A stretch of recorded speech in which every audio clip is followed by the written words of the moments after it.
শরৎচন্দ্র চট্টোপাধ্যায়ের লেখা নববিধান। এই আখ্যায়িকার নায়ক শ্রীযুক্ত শৈলেশ্বর ঘোষাল পত্নী বিয়োগান্তে পুনশ্চ সংসার পাতিবার সূচনাতেই যদি না বন্ধু মহলে একটু বিশেষ রকমের চক্ষুলজ্জায় পড়িয়া যাইতেন, তো এই ছোট্ট গল্পের রূপ এবং রং বদলাইয়া যে কি কোথায় কি দাঁড়াইত তাহা আন্দাজ করাও শক্ত। সুতরাং ভূমিকায় সেই বিবরণটুকু বলা আবশ্যক। শৈলেশ্বর কলিকাতায় একটা নামজাদা কলেজের দর্শনের অধ্যাপক। বিলাতি ডিগ্রি আছে, বেতন ৮০০, বয়স ৩২। মাস ৫ পূর্বে বছর ৯ একটি ছেলে রাখিয়া স্ত্রী মারা গিয়াছে।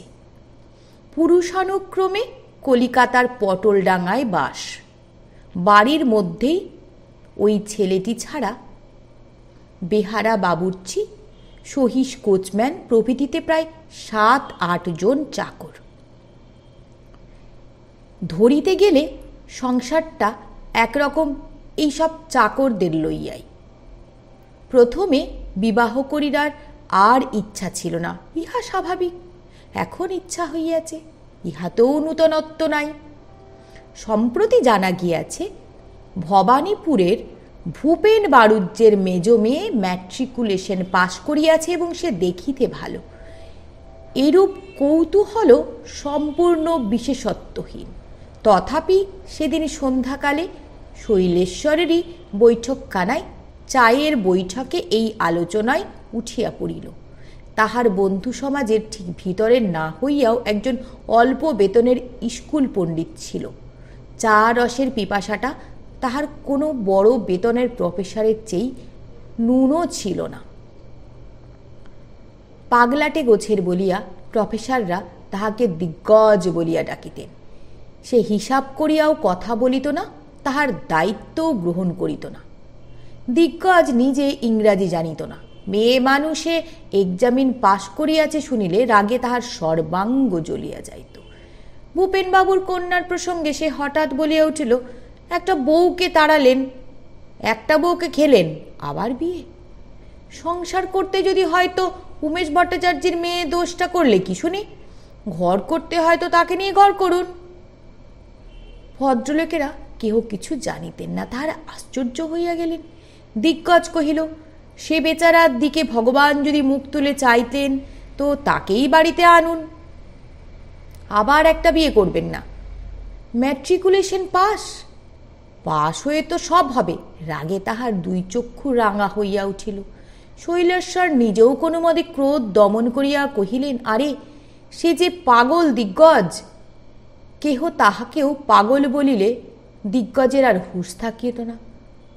সে খেপিয়া উঠে কহিল, পাগল সব্বাই, আমাকেও লোকে পাগল বলে, তাই বলে আমি পাগল? সকলেই উচ্চহাস্য করিয়া উঠিলেন, কিন্তু তাই ব্যাপারটা বলিয়া চাপা পড়িল না। হাসি থামিলে শৈলেশ লজ্জিত মুখে ঘটনাটা বিবৃত করিয়া কহিল, আমার জীবনে সে একটা অত্যন্ত ব্যাপার। বিলাতে যাবার আগেই আমার বিয়ে হয়, কিন্তু শ্বশুরের সঙ্গে বাবার কি একটা নিয়ে ভয়ানক বিবাদ হয়ে গেল। তাছাড়া মাথা খারাপ বলে বাবা তাকে বাড়িতে রাখতেও পারেননি।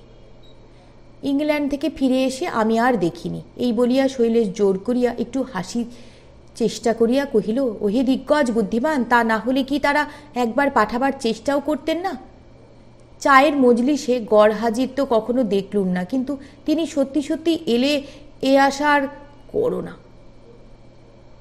গঙ্গাজলে আর গোবর ছড়ার সঙ্গে তোমাদের সকলকে ঝেঁটিয়ে সাফ করে তবে ছাড়বেন, এ নোটিশ তোমাদের আগে থেকেই দিয়ে রাখলুম। দিগ্গজ যোগ করিয়া বলিল, কখনো না। কিন্তু এ কথায় আর কেহ যোগ দিলেন না। ইহার পরে সাধারণ গোছের ২-৪টি কথাবার্তার পরে রাত্রি হইতেছে বলিয়া সকলে গাত্রোত্থান করিলেন। প্রায় এমনি সময়েই প্রত্যহ সভাভঙ্গ হয়, হইলেও তাই। কিন্তু আজ কেমন একটা বিষণ্ণ ম্লান ছায়া সকলের মুখের পরেই চাপিয়া রহিল। সে যেন আজ আর ঘুচিতে চাহিল না। বন্ধুরা যে তাহার তৃতীয়বার দ্বার পরিগ্রহের প্রস্তাব অনুমোদন করিলেন না, বরঞ্চ নিঃশব্দে তিরস্কার করিয়া গেলেন। শৈলেন তাহা বুঝিল। একদিকে যেমন তাহার বিরক্তির সীমা রহিল না, অপরদিকে তেমনি লজ্জারও অবধি রহিল না। তাহার মুখ দেখানো যেন ভার হইয়া উঠিল।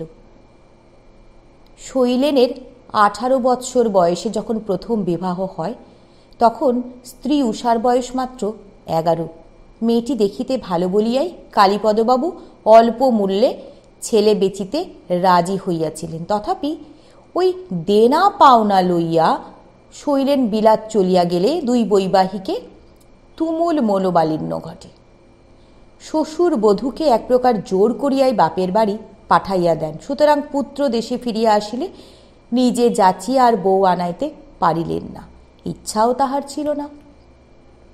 ওদিকে উমেশ তর্কালঙ্কারও অতিশয় অভিমানী প্রকৃতির লোক ছিলেন। অযাচিতভাবে কোনো মতেই ব্রাহ্মণ নিজেও ও কন্যার সম্মান বিসর্জন দিয়া মেয়েকে শ্বশুরালয়ে পাঠাইতে সম্মত হইলেন না। শৈলেন প্রবাসে থাকিতেই এই সকল ব্যাপারের কিছু কিছু শুনিয়াছিল, ভাবিয়াছিল বাড়ি গেলেই সমস্ত ঠিক হইয়া যাইবে। কিন্তু বছর চারেক পরে যখন যথার্থই বাড়ি ফিরিল, তখন তাহার স্বভাব ও প্রকৃতি দুই বদলাইয়া গিয়াছে। অতএব আর একজন বিলাত ফেরতের বিলাতি আদব কায়দা জানা বিদুষী মেয়ের সহিত যখন বিবাহের সম্ভাবনা হইল, তখন সে চুপ করিয়াই সম্মতি দিল। ইহার পরে বহুদিন গত হইয়াছে। শৈলেনের পিতা কালীপদবাবু মরিয়াছেন। বৃদ্ধ তর্কালঙ্কারও স্বর্গারোহণ করিয়াছেন। এতকালের মধ্যে ও বাড়ির কোনো খবরই যে শৈলেনের কানে যায় নাই তাহা নহে। সে ভাইদের সংসারে আছে, জপ তপ পূজা অর্চনা গঙ্গাজল ও গোবর লইয়া কাটিতেছে। তার সুচিতার পাগলামিতে ভাইয়েরা পর্যন্ত অতিষ্ঠ হইয়া উঠিয়াছে। ইহার কোনোটাই তাহার শ্রুতি সুখকর নহে। কেবল সান্ত্বনা এই ছিল যে এই প্রকৃতির নারীদের চরিত্রের দোষ বড় কেহ দেয় না। দিলে শৈলেনের কতখানি লাগিত বলা কঠিন, কিন্তু এ দুর্নামের আভাস মাত্র কোনো সূত্রে আজও তাহাকে শুনিতে হয় নাই। শৈলেন ভাবিতে লাগিল, ভূপেনবাবুর শিক্ষিতা কন্যার আশা সম্প্রতি পরিত্যাগ না করিলেই নয়। কিন্তু পল্লী অঞ্চল হইতে আনিয়া একজন 25-26 বছরের কুশিক্ষিতা রমণীর প্রতি গৃহিণীপনার ভার দিলে তার এতদিনের ঘর সংসারে যে দক্ষযোগ্য বাঁধিবে তাহাতে সংশয় মাত্র নয়। বিশেষত সোমেন, তাহার জননী যে তাহার সমস্ত দুর্ভাগ্যের মূল, এ কথা স্মরণ করিয়া তাহার একমাত্র পুত্রকে যে সে কিরূপ বিদ্বেষের চোখে দেখিবে, তাহা মনে করিতেই মন তাহার শঙ্কায় পরিপূর্ণ হইয়া উঠিল। তাহার ভগিনীর বাড়ি শ্যামবাজারে, বিভা ব্যারিস্টারের স্ত্রী, সেখানে ছেলে থাকিবে ভালো, কিন্তু ইহা তো চিরকালের ব্যবস্থা হইতে পারে না। দিগ্গজ পণ্ডিতকে তাহার যেন শুলে চড়াইতে ইচ্ছা করিতে লাগিল। লোকটাকে অনেক দিন সে অনেক চা ও বিস্কুট খাওয়াইয়াছে, সে এমনি করিয়া তাহার শোধ দিল। শৈলেন আসলে লোক মন্দ ছিল না, কিন্তু সে অত্যন্ত দুর্বল প্রকৃতির মানুষ, তাই সত্যকার লজ্জার চেয়ে চক্ষু লজ্জায় তাহার প্রবল ছিল। বিদ্যাভিমানের সঙ্গে তার একটা বড় অভিমান তাহার এই ছিল যে সে জ্ঞানত কাহারও প্রতি লেশমাত্র অন্যায় বা অবিচার করিতে পারে না। বন্ধুরাও মুখে না বলিলেও মনে মনে যে তাহাকে এই ব্যাপারে অত্যন্ত অপরাধী বলিয়া রাখিবে, ইহা বুঝিতে বাকি ছিল না। এই অখ্যাতি সহ্য করা তাহার পক্ষে অসম্ভব। সারা রাত্রি চিন্তা করিয়া ভোর নাগাদ তাহার মাথায় সহসা অত্যন্ত সহজ বুদ্ধির উদয় হইল। তাহাকে আনিতে পাঠাইলেই তো সকল সমস্যার সমাধান হয়। প্রথমত সে আসিবে না, যদি বা আসে ম্লেচ্ছর সংসার হইতে সে দুদিনের আপনিই পলাইবে। তখন কেহই আর তাহাকে দোষ দিতে পারিবে না। এই 2-5 দিন সোমেনের তাহার পিসির বাড়িতে পাঠাইয়া দিয়া নিজে অন্যত্র কোথাও গা ঢাকা দিয়া থাকিলেই হইল। এত সোজা কথা কেন যে তাহার এতক্ষণে মনে হয় নাই, ইহা ভাবিয়া সে আশ্চর্য হইয়া গেল। এই তো ঠিক, কলেজ হইতে সে 7 দিনের ছুটি রইল। এলাহাবাদে একজন বাল্যবন্ধু ছিলেন, নিজের যাওয়ার কথা তাহাকে তার করিয়া দিল এবং বিভাকে চিঠি লিখিয়া দিল যে সে নন্দীপুর হইতে উষাকে আনিতে পাঠাইতেছে। যদি আসে তো সে যেন আসিয়া সোমেনকে শ্যামবাজারে লইয়া যায়। এলাহাবাদ ফিরিতে তাহার বেশ কয়েকদিন লাগবে, 1 দিন 7 বিলম্ব হইতে পারে। শৈলেনের এক অনুগত মামাতো ভাই ছিল। সে মেসে থাকিয়া সদাগরী অফিসে চাকরি করিত। তাহাকে ডাকিয়া আনিয়া বলিল, ভূত, কাল তোকে একবার নন্দীপুরে গিয়ে তোর বৌদিকে আনতে হবে। ভূতনাথ বিস্মিত হয়ে কইল, বৌদিটা আবার কে? তুই তো বড়যাত্রী গিয়েছিলি, তোর মনে নেই? উমেন ভট্টাচার্যের বাড়ি মনে আছে খুব, কিন্তু কেউ কারুকে চিনি নে, তিনি আসবেন কেন আমার সঙ্গে? শৈলেন কহিল, না সে নেই, তোর কি, সঙ্গে বেহারা ঝির যাবে, আসবেন না বললে ফিরে আসবি। ভূত আশ্চর্য হইয়া কিছুক্ষণ চুপ করিয়া থাকে, বলল, আচ্ছা যাব, কিন্তু মারধর না করে। শৈলেন তাহার হাতে হাত করেছে এবং একটা চাবি দিয়া কহিল, আজ রাত্রের ট্রেনে এলাহাবাদে যাচ্ছি, 7 দিন পরে ফিরব, যদি আসে এই চাবিটা দিয়ে ওই আলমারিটা দেখিয়ে দিবি, সংসার খরচে টাকা রইল, পুরো 1 মাস চলা চাই। ভূতনাথ রাজি হইয়া কহিল, আচ্ছা, কিন্তু হঠাৎ তোমার এই খেয়াল হলো কেন মেজদা? খাল করে কুমির আনছ না তো?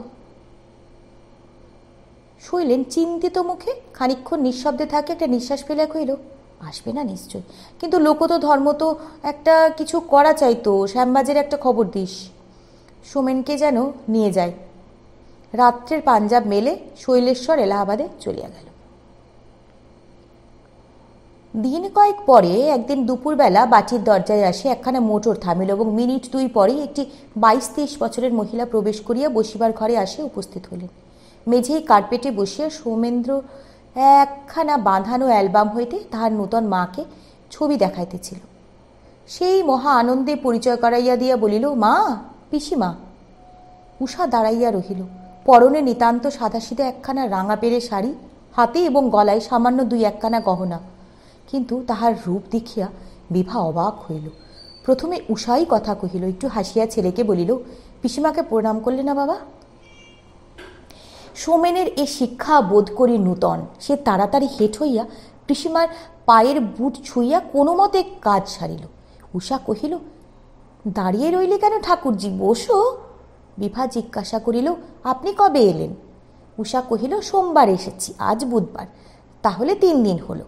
কিন্তু দাঁড়িয়ে থাকলে হবে কেন ভাই, বসো। বিভা ভাব করিতে আসে নাই। বাড়ি হইতে মনটাকে সে তিক্ত করিয়া আসিয়াছিল। কহিল, বসবার সময় নেই আমার, ঢের কাজ, সোমেনকে আমি নিতে এসেছি। কিন্তু এই রুক্ষতার জবাব উষা হাসি মুখে দিল। কহিল, আমি একলা কি করে থাকবো ভাই?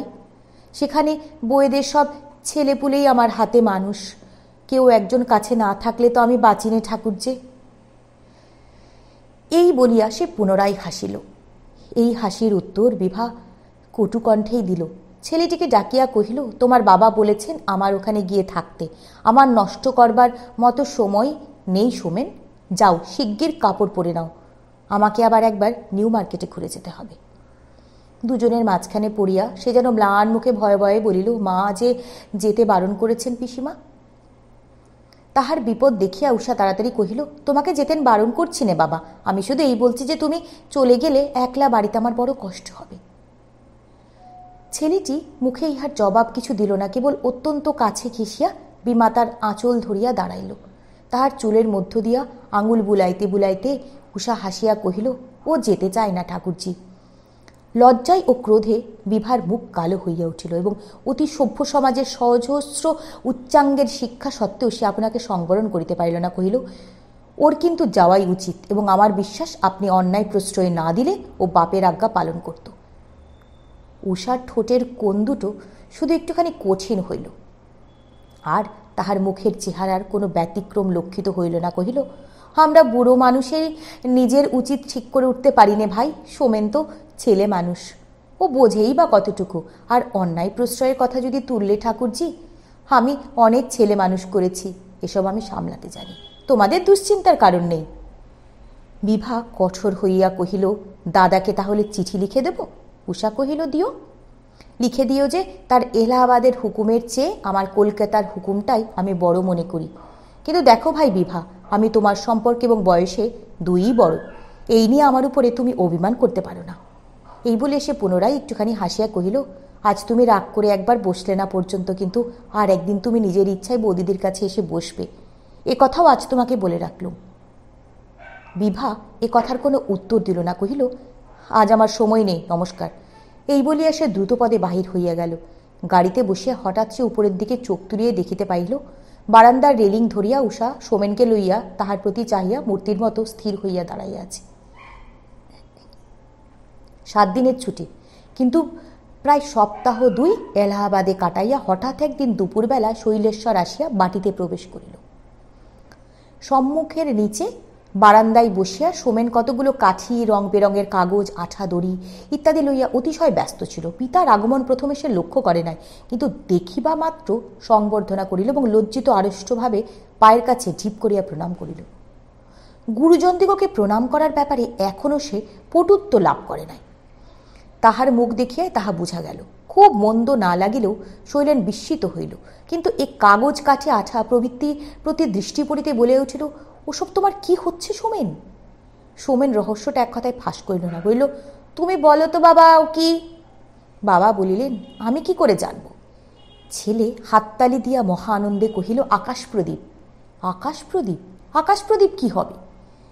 ইহার অদ্ভুত বিবরণ সোমেন আজ সকালেই শিখিয়াছে। কহিল, আজ সংক্রান্তি, কাল সন্ধ্যাবেলায় ওই উঁচুতে বাঁশ বেঁধে টাঙাতে হবে বাবা। মা বলেন, আমার ঠাকুরদারা যারা স্বর্গে আছেন তাদের আলো দেখাতে হয়, তারা আশীর্বাদ করেন। শৈলেনের মেজাজ গরম হইয়াই ছিল। টান মারিয়া পা দিয়া সমস্ত ফেলিয়া ধমক দিয়া কহিল, আশীর্বাদ করেন? যত সমস্ত কুসংস্কার, যা পরগে যাও বলছি। তাহার এত সাধের আকাশ প্রদীপ ছত্রাকার হইয়া পড়ায় সোমেন কাঁদো কাঁদো হইয়া উঠিল। উপরে কোথা হইতে অত্যন্ত মিষ্টি কণ্ঠের ডাক আসিল, বাবা সোমেন, কাল বাজার থেকে আরো ভালো একটা আকাশ প্রদীপ তোমাকে কিনে আনিয়ে দেব, তুমি আমার কাছে এসো। সোমেন চোখ মুছিতে মুছিতে উপরে চলিয়া গেল। শৈলেন কোনো দিকে দৃষ্টিপাত না করিয়া গম্ভীর বিরক্ত মুখে তাহার পরিবার ঘরে গিয়া প্রবেশ করিলেন। পরক্ষণেই ছোট্ট ঘণ্টার শব্দ হইল, টুন টুন টুন টুন টুন টুন। কেহ সাড়া দিল না। আব্দুল? আব্দুল আসিল না। গিরিধারী, গিরিধারী। গিরিধারীর পরিবর্তে বাঙালি চাকর গোকুল গিয়া পর্দার ফাঁক দিয়া মুখ বাড়াইয়া কহিল, আজ্ঞে। শৈলেন ভয়াবহ ধমক দিয়া কহিল, আজ্ঞে? বেটারা মরেছিস? গোকুল বলিল, আজ্ঞে না। আজ্ঞে না? আব্দুল কই? গোকুল কহিল, মা তাকে ছুটি দিয়েছেন, সে বাড়ি চলে গেছে। ছুটি দিয়েছেন? বাড়ি গেছে? গিরিধারী কোথা গেল? গোকুল জানাইল, সেও ছুটি পাইয়া দেশে চলিয়া গেছে। শৈলেন স্তম্ভিত হইয়া কহিল, বাড়িতে কি লোকজন কেউ নেই? গোকুল ঘাড় নাড়িয়া কহিল, আগে আর সবাই আছে। তাই বা আছে কেন? যা দূর হ। শৈলেশ্বর নিজেই তখন জুতা খুলিল, কোট খুলিয়া টেবিলের উপরেই জড়ো করিয়া রাখিল। আলনা হইতে কাপড় লইয়া ট্রাউজার খুলিয়া দূরের একটা চেয়ার লক্ষ্য করিয়া ছুড়িয়া সেটা নিচে পড়িয়া লুটাইতে লাগিল। নেকটাই, কলার প্রভৃতি যেখানে সেখানে ফেলিয়া দিয়া নিজের চৌকিতে গিয়া বসিতেই ঠিক সম্মুখের টেবিলের উপর ছোট একটা খাতা তাহার চোখে পড়িল। মলাটে লেখা সংসার খরচের হিসাব। খুলিয়া দেখিল মেয়েলি অক্ষরে চমৎকার স্পষ্ট লেখা দৈনিক খরচের অঙ্ক। মাছ এত, শাক এত, চাল এত, ডাল এত। হঠাৎ দ্বারের পর্দা সরানোর শব্দে চকিত হইয়া দেখিল কে একজন স্ত্রীলোক প্রবেশ করিতেছে। সে আর যেই হোক দাসী নয়, তাহার চক্ষের পলকে অনুভব করিয়া শৈলেন হিসাবের খাতায় একেবারে মগ্ন হইয়া গেল। সে আসিল, তাহার পায়ের কাছে গড় হইয়া প্রণাম করিয়া উঠিয়া দাঁড়াইয়া কহিল, তুমি কি এত বেলায় আবার চা খাবে নাকি? কিন্তু তাহলে আর ভাত খেতে পারবে না। ভাত খাবো না। না খাও, হাত মুখ ধুয়ে ওপরে চলো।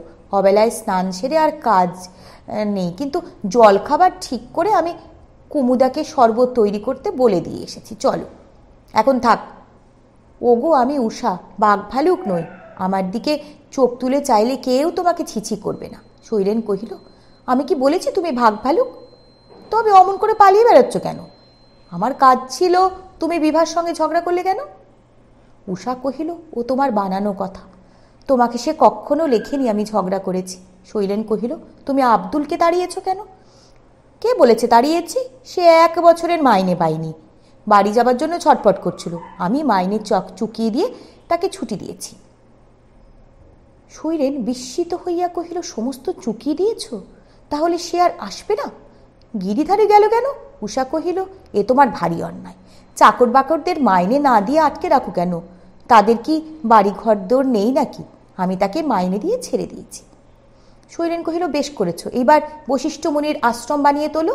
সে হিসেবের পাতার উপর দৃষ্টি রাখিয়াই কথা কহিতেছিল। হঠাৎ একটা মস্ত অঙ্ক তাহার চোখে পড়িতেই চমকিয়া উঠিল। এটা কি?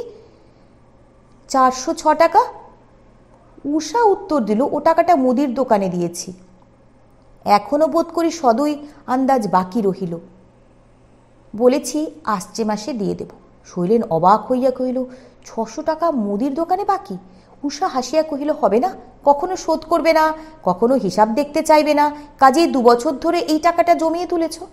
শৈলেন এতক্ষণে মুখ তুলিয়া চাহিল, বলিল, তুমি কি ওই 2 বছরের হিসেব দেখলে নাকি? উষা ঘাড় নাড়িয়া কহিল, নইলে আর উপায় ছিল কি?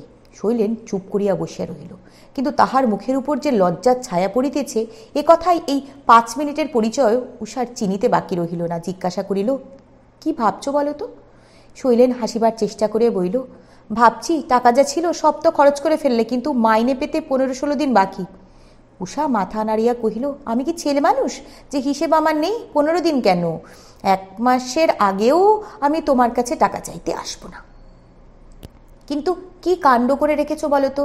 গোয়ালা বলছিল তার প্রায় 150 টাকা পাওনা, ধোপা তবে 50 টাকার উপর পাবে, আর দর্জির দোকানে যে কত পড়ে আছে সে শুধু তারাই জানে। আমি হিসেব পাঠাতে বলে পাঠিয়েছি। শৈলেন অত্যন্ত ভয় পাইয়া বলিল, করেছ কি? তারা হয়তো 1000 টাকাই পাওনা বলবে, কিন্তু দেবে কোত্থেকে? উষা নিশ্চিন্ত মুখে বলল, একেবারেই দিতে পারবো না তা বলিনি, আমি 3-4 মাসে শোধ করব। আর কারো কাছে তো কিছু ধার করে রাখুনি, আমাকে লুকিও না। শৈলেন তাহার মুখের প্রতি দৃষ্টি স্থির রাখিয়া শেষে আস্তে আস্তে বলিল, গত বৎসর গ্রীষ্মের ছুটিতে সিমলা যেতে একজনের কাছে হ্যান্ড নোটে 2000 টাকা নিয়েছিলাম ধার। 1 টাকা সুদ পর্যন্ত দিতে পারিনি। উষা গালে হাত দিয়া বলিল, অবাক কাণ্ড, কিন্তু পরক্ষণেই হাসিয়া ফেলে বলিল, তুমি দেখছি 1 বছরের আগে আর আমাকে ঋণমুক্ত হতে দেবে না। কিন্তু আর কিছু নেই তো? শৈলেন বলিল, বোধ হয় না। সামান্য কিছু থাকতেও পারে, কিন্তু আমি তো ভেবেছি এ জন্মে ও আর শোধ দিতে পারবো না। উষা কহিল, তুমি কি সত্যিই কখনো ভাবো? শৈলেন বলিল, ভাবিনি। কতদিন অর্ধেক রাত্রে ঘুম ভেঙে গিয়ে যেন দম আটকে এসেছে। মাইনেতে কুলোয় না, প্রতি মাসেই টানাটানি হয়, কিন্তু আমাকে তুমি ভুলিও না। যথার্থই কি আশা করো শোধ করতে পারবে? উষার চোখের কোণ সহসা সজল হইয়া আসিল। যে স্বামীকে সে মাত্র 8 ঘণ্টা পূর্বেও চিনিত না, বলিলেও অত্যুক্তি হয় না, তাহারই জন্য হৃদয়ের সত্যকার বেদনা অনুভব করিল। কিন্তু হাসিয়া বলিল, তুমি বেশ মানুষ তো, সংসার করতে ধার হয়েছে, শোধ দিতে হবে না।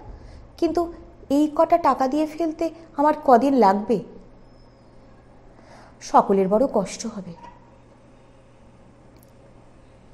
খাম ও পোস্টকার্ডে বিস্তর চিঠিপত্র জমা হইয়াছিল। এই সমস্ত পড়িয়া জবাব দিতে সাময়িক কাগজগুলি একে একে খুলিয়া চোখ বুলাইতে হইলে আরও একটি ছোটোখাটো কাজ শেষ পর্যন্ত শৈলেনের সন্ধ্যা উত্তীর্ণ হইয়া গেল।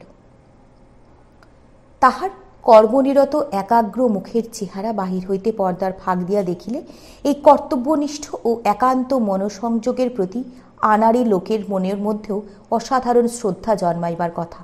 অধ্যাপকের বিরুদ্ধে শ্রদ্ধার হানি করা এই গল্পের পক্ষে প্রয়োজনীয় নয়। এক্ষেত্রে এইটুকু বলিয়া দিলেই চলিবে যে অধ্যাপক বলিয়াই যে সংসারে ছলনা করার কাজে হঠাৎ কেহ তাহাদিওকে হঠাইয়া দিবে এ আশা দুরাশা। হাতের কাজ সমাপ্ত করিয়া শৈলেশ্বর নিজেই সুইচ টিপিয়া লইয়া আলো জ্বালাইয়া মস্ত মোটা একটা দর্শনের বই লইয়া পাঠে মনোনিবেশ করিল। যেন তাহার নষ্ট করিবার মুহূর্তের অবসর নাই। অথচ সন্ধ্যার পর এরূপ কুকর্ম করিতে পূর্বে তাহাকে কোনোদিন দেখা যাইত না। এইরূপে যখন সে অধ্যয়নে নিমগ্ন, বাহিরে পর্দার আড়াল হইতে কুমুদা ডাকিয়া কহিল, বাবু, মা বলে দিলেন আপনার খাবার দেওয়া হয়েছে, আসুন। শৈলেন ঘড়ির প্রতি দৃষ্টিপাত করিয়া কহিল, এ তো আমার খাবার সময় নয়, এখনো প্রায় 50 মিনিট দেরি। কুমুদা জিজ্ঞাসা করিল, তাহলে তুলে রাখতে বলে দেব? শৈলেন কহিল, তুলে রাখাই উচিত, আব্দুল না থাকাতেই এই সময়ের গোলমাল ঘটেছে। দাসী আর কোনো প্রশ্ন না করিয়া চলিয়া যাইতেছিল। শৈলেন ডাকিয়া বলিল, সমস্ত তোলাতুলি করাও হাঙ্গামা, আচ্ছা বলো গে, আমি যাচ্ছি। আজ খাবার ঘরে টেবিল চেয়ারে বন্দোবস্ত নয়। উপরে আসিয়া দেখিল তাহার শোবার ঘরের সম্মুখে ঢাকা বারান্দায় আসন পাতিয়া অত্যন্ত স্বদেশী কথায় স্বদেশী আহারের ব্যবস্থা হইয়াছে। সাবেক দিনের রেকাবি গেলাস বাটি প্রভৃতি মাজা ধোয়া হইয়া বাহির হইয়াছে। থালার 3 দিক ঘেরিয়া এই সকল পাত্রে নানাবিধ আহার্য থরে থরে সজ্জিত। অদূরে মেঝের উপর বসিয়া উষা এবং তাহাকে ঘেঁষিয়া বসিয়াছে সোমেন। শৈলেন আসনে বসিয়া কহিল, তোমাকে তো সঙ্গে খেতে নেই আমি জানি, কিন্তু সোমেন, তাকেও খেতে নেই নাকি? ইহার উত্তর ছেলেই দিল, আমি রোজ মার সঙ্গে খাই বাবা। শৈলেন আয়োজনের প্রাচুর্যের প্রতি লক্ষ্য করিয়া বলিল, এত সব রাঁধলে কে, তুমি নাকি? উষা কহিল, হ্যাঁ। শৈলেন কহিল, বামুনটাও নেই বোধ হয়, যতদূর মনে আছে তার মাইনে বাকি ছিল না, তাকে কি তাহলে 1 বছরের আগাম দিয়েই বিদায় করলে? উষা মুখের হাসি গোপন করিয়া কহিল, দরকার হলে আগাম মাইনেও চাকরদের দিতে হয়, কেবল বাকি রাখলেই চলে না, কিন্তু সে আছে, তাকে ডেকে দেব নাকি? শৈলেন তাড়াতাড়ি মাথা নাড়িয়া কহিল, না না থাক, তাকে দেখবার জন্য আমি ঠিক উতলা হয়ে উঠিনি, তাকেও মাঝে মাঝে রাখতে দিও, নইলে যা কিছু শিখেছিল ভুলে গেলে বেচারার ক্ষতি হবে। আহার করিতে বসিয়া শৈলেনের কত যে ভালো লাগিল তাহা সেই জানে। মা যখন বাঁচিয়াছিলেন হঠাৎ সেই দিনের কথা মনে পড়িল। পাশের বাটিটা টানিয়া লইয়া কহিল, দিব্যি গন্ধ বেরিয়েছে, গোসাইরা মাংস খায় না, তারা কাঁঠালের তরকারিতে গরম মশলা দিয়ে গাছ পাঠা বলে খায়। আমার রুচিটা ঠিক অতখানি উচ্চ জাতীয় নয়, তাই কাঁঠাল বরঞ্চ আমার সইবে, কিন্তু গাছ পাঠা সইবে না। উষা খিলখিল করিয়া হাসিয়া উঠিল। সোমেন হাসির হেতু বুঝিল না, কিন্তু সে মায়ের কোলের উপর ঢলিয়া পড়িয়া মুখপানে চাইয়া জিজ্ঞাসা করল, গাছ পাঠা কি মা? প্রত্যুত্তরে উষা ছেলেকে আরো একটু বুকের কাছে টানিয়া লইয়া শামুকে শুধু কহিল, আগে খেয়েই দেখো। শৈলেন 1 টুকরা মাংস মুখে পুরিয়া দিয়া কহিল, না, 4 পেয়ে পাঠাই বটে, চমৎকার হয়েছে, কিন্তু এ রান্না তুমি শিখলে কি করে? উষার মুখ প্রদীপ্ত হইয়া উঠিল। কহিল, রান্না কি শুধু তোমার আব্দুলই জানে? আমার বাবা ছিলেন সিদ্ধেশ্বরীর সেবায়েত, তুমি কি ভেবেছ আমি গোসাই বাড়ি থেকে আসছি? শৈলেন বলিল, এই 1 বাটি খাবার পরে সে কথা মুখে আনে কার সাধ্য, কিন্তু আমার তো সিদ্ধেশ্বরী নেই, এ কি প্রতিদিন জুটবে? উষা বলিল, কিসের অভাবে জুটবে না শুনি? শৈলেন কহিল, আব্দুলের শোক তো আমি আজই বলবার জো করেছি, দেনা। উষা রাগ করিয়া বলিল, আমি কি তোমাকে বলেছি যে স্বামী পুত্রকে না খেতে দিয়ে আমি দেনা শোধ করব? দেনার কথা তুমি মুখেও আনতে পারবে না বলে দিচ্ছি। শৈলেন কহিল, তোমাকে বলে দিতে হবে না, দেনার কথা মুখে আনা আমার স্বভাবই নয়, কিন্তু। উষা বলিল, এতে কোনো কিন্তু নেই, খাবার জন্য তো দেনা হয়নি। কিসের জন্য যে হলো কিছুই তো জানি নে উষা। উষা জবাব দিল, তোমার জেনেও কোনোদিন কোনো কাজ নেই, দয়া করে এইটি শুধু করো, পাগল বলে আবার যেন নির্বাসনে পাঠিও না। শৈলেন নিঃশব্দে নত মুখে আহার করিতে লাগিল। সোমেন কহিল, খাবে চলো মা, কালকের সেই জটাই পক্ষীর গল্পটা কিন্তু আজ শেষ করতে হবে। জটায়ের ছেলে তখন কি করলে মা? শৈলেন মুখ তুলে কহিল, জটায়ের ছেলে যাই করুক, এ ছেলেটি তো দেখছি তোমাকে একেবারে পেয়ে বসেছে। উষা ছেলের মাথায় হাত বলিয়া দিতে দিতে চুপ করিয়া রইল। শৈলেন কহিল, এর কারণ কি জানো? উষা কহিল, কারণ আর কি, মা নেই, ছেলে মানুষ একলা বাড়িতে। তা বটে, কিন্তু মা থাকতেও এত আদর বোধ হয় ও কখনো পায়নি। উষার মুখ আরক্ত হইয়া উঠিল। কহিল, তোমার এক কথা, আর একটু মাংস আনতে বলে দিই? আচ্ছা না খাও, আমার মাথা খাও, মেঠাই দুটো ফেলে উঠো না, কিন্তু সমস্ত দিন পরে খেতে বসেছ, এ কথা একটু হিসেব করো। শৈলেন হাঁ করিয়া উষার মুখের প্রতি চাহিয়া রহিল। খাবার জন্য এই পীড়াপিড়ি এমনি করিয়া ব্যগ্র ব্যাকুল, মাথার দিব্যি দেওয়া, যেন বহুকালের পরে ছেলেবেলার শোনা গানের একটা শেষ চরণের মতো তাহার কানে বাসিয়া বসিল। সে নিজেও তাহার মায়ের এক ছেলে। অকস্মাৎ সেই কথা স্মরণ করিয়া বুকের মধ্যে যেন তাহার ধরপড় করিয়া উঠিল। মেঠাই ফেলিয়া উঠিবার শক্তিই রহিল না। ভাঙ্গিয়া খানিকটা মুখে পুরিয়া দিয়া আস্তে আস্তে বলিল, কোন দিকের কোনো হিসাবই আমি করব না উষা, এ ভাতটা তোমাকে একেবারে দিয়ে আমি নিশ্চিন্ত হতে চাই, বলিয়া সে গাত্রোত্থান করিল। একটা সপ্তাহ যে কোথা দিয়ে কেমন করিয়া কাটিয়া আবার রবিবার ফিরিয়া আসিল, শৈলেন ঠাউর পাইল না। সকালে উঠিয়া উষা কহিল, তোমাকে রোজ বলছি, কথা শুনছ না, আজ যাও ঠাকুরজির ওখানে। সে কি মনে করেছে বলো তো? তুমি কি আমার সঙ্গে তার সত্যি ঝগড়া করিয়ে দেবে নাকি? শৈলেন মনে মনে অত্যন্ত লজ্জা পাইয়া কহিল, কলেজের যেরকম কাজ পড়েছে। উষা বলিল, তা আমি জানি, কলেজ থেকে ফেরবার মুখেও তাই একবার গিয়ে উঠতে পারলে না। কিন্তু কিরকম ক্লান্ত হয়ে ফিরতে হয় সে তো জানো, তোমাকে তো আর ছেলে পড়াতে হয় না। উষা হাসে ফেলিল, কহিল, তোমার পায়ে পড়ি, আজ একবার যাও। রবিবারেও ছেলে পড়ানোর ছল করলে বিভা জন্মে আর মুখ দেখবে না। এই বলিয়া সে সহিসকে ডাকাইয়া আনিয়া গাড়ি তৈরি করিবার হুকুম দিয়া কহিল, বাবুকে শ্যামবাজারে পৌঁছে দিয়েই তোরা ফিরে আসবি, গাড়িতে আমার কাজ আছে। যাবার সময় শৈলেন ছেলেকে সঙ্গে লইবার প্রস্তাব করিলে সে বিমাশার গায়ে ঠেস দিয়া মুখখানে বিকৃত করিয়া দাঁড়াইয়া রহিল। পিসিমার কাছে যাইতে সে কোনোদিনই উৎসাহ বোধ করিত না, বিশেষত সেদিনের কথা স্মরণ করিয়া তাহার ভয়ের অবধি রহিল না। উষা ক্রোড়ের কাছে তাহাকে টানিয়া লইয়া সহসে বলিল, সোমেন থাক, ও না হয় আর একদিন যাবে। শৈলেন কহিল, বিভার ওখানেও যে যেতে চায় না সে দেখছি তুমি টের পেয়েছ, তোমাকে দেখেই কতকটা আন্দাজ করছি। এই বলিয়া সে হাসি মুখে ছেলেকে লইয়া উপরে চলিয়া গেল। স্নানাহার সারিয়া শ্যামবাজার হইতে গাড়ি ফিরিতে শৈলেনের প্রায় বেলা 2:30 বাজিয়া গেল। বিভা ভগিনীপতি ক্ষেত্রমোহন ও তাহার 17-18 বছরের একটি অনুরা ভগিনীর সঙ্গে আনিলে। বিভাকে সঙ্গে আনিবার ইচ্ছা শৈলেনের ছিল না, সে নিজে ইচ্ছা করিয়াই আসিল। উষার বিরুদ্ধে তাহার অভিযোগ বহুবিধ। কেবলমাত্র দাদাকেই বাঁকা বাঁকা কথা শুনাইয়া তাহার কিছুমাত্র তৃপ্তিবোধ হয় নাই। এখানে উপস্থিত হইয়া এতগুলি লোকের সমক্ষে নানা প্রকার তর্ক বিতর্কের মধ্যে ফেলিয়া পল্লীগ্রামের কুশিক্ষিতা ভ্রাতৃবধূকে সে একেবারে অপদস্থ করিয়া দিবে, এই ছল করিয়া সে আসিয়াছে। এই ছিল তাহার অভিসন্ধি। দাদার সহিত আজ দেখা হওয়া পর্যন্ত সে অনেক অপ্রিয় কঠিন অনুযোগের সহিত এই কথাটাই বারংবার সপ্রমাণ করিতে চাহিয়াছে যে এতকাল পরে এই স্ত্রীলোকটিকে আবার ঘরে ডাকিয়া আনায় শুধু যে মারাত্মক ভুল হইয়াছে তাহাই নয়, তাহাদের স্বর্গগত পিতৃদেবের স্মৃতির প্রতিও প্রকারান্তরে অবমাননা করা হইয়াছে। তিনি যাহাকে ত্যাগ করিতে বাধ্য করিয়াছিলেন তাহাকে পুনরায় গ্রহণ করা কিসের জন্য? সমাজের কাছে, বন্ধু বান্ধবের কাছে যাকে আত্মীয় বলিয়া পরিচিত করা যাইবে না, কোথাও কোনো সামাজিক ক্রিয়াকর্মে সঙ্গে করিয়া লওয়া যাইয়া যাকে চলিবে না, এমনকি বড় ভাইয়ের স্ত্রী বলিয়া সম্বোধন করিতেই যাহাকে লজ্জাবোধ হইবে, তাহাকে লইয়া লোকের কাছে সে কি করিয়া মুখ দেখাইবে? অপরিচিত উষার পক্ষ লইয়া ক্ষেত্রমোহন দু একটা কথা বলিবার চেষ্টা করিতেই স্ত্রীর কাছে ধমক খাইয়া সে চুপ করিল। বিভা রাগ করিয়া বলিল, দাদা মনে করেন আমি কিছুই জানি নে, কিন্তু আমি সব খবর রাখি। বাড়ি ঢুকতে না ঢুকতে এতকালের খানসামা আব্দুলকে তাড়ালেন মুসলমান বলে, গিরিধারীকে দূর করলেন ছোট জাত বলে। এত যার জাতের বিচার তার সঙ্গে সম্বন্ধ রাখাই তো আমাদের দায়। আমি তো এমন বউকে একটা দিনও স্বীকার করতে পারবো না। তা যিনি কেন যত রাগ করুন। এই কটাক্ষ যে কাহাকে হইল তাহা সকলেই বুঝিলেন। শৈলেন আস্তে আস্তে বলিতে গেলেন যে ঠিক সে কারণে নয়, তাহারা নিজেরাই বাড়ি যাইবার জন্য ব্যস্ত হইয়া পড়িয়াছিল। এই কথা বিভা দাদার মুখের উপরেই জবাব দিল যে বৌদিদির আমলে তাহাদের এতখানি ব্যগ্রতা দেখা দেয় নাই, কেবল ইনি ঘরে পা দিতে না দিতেই তাহারা পলাইয়া বাঁচিল।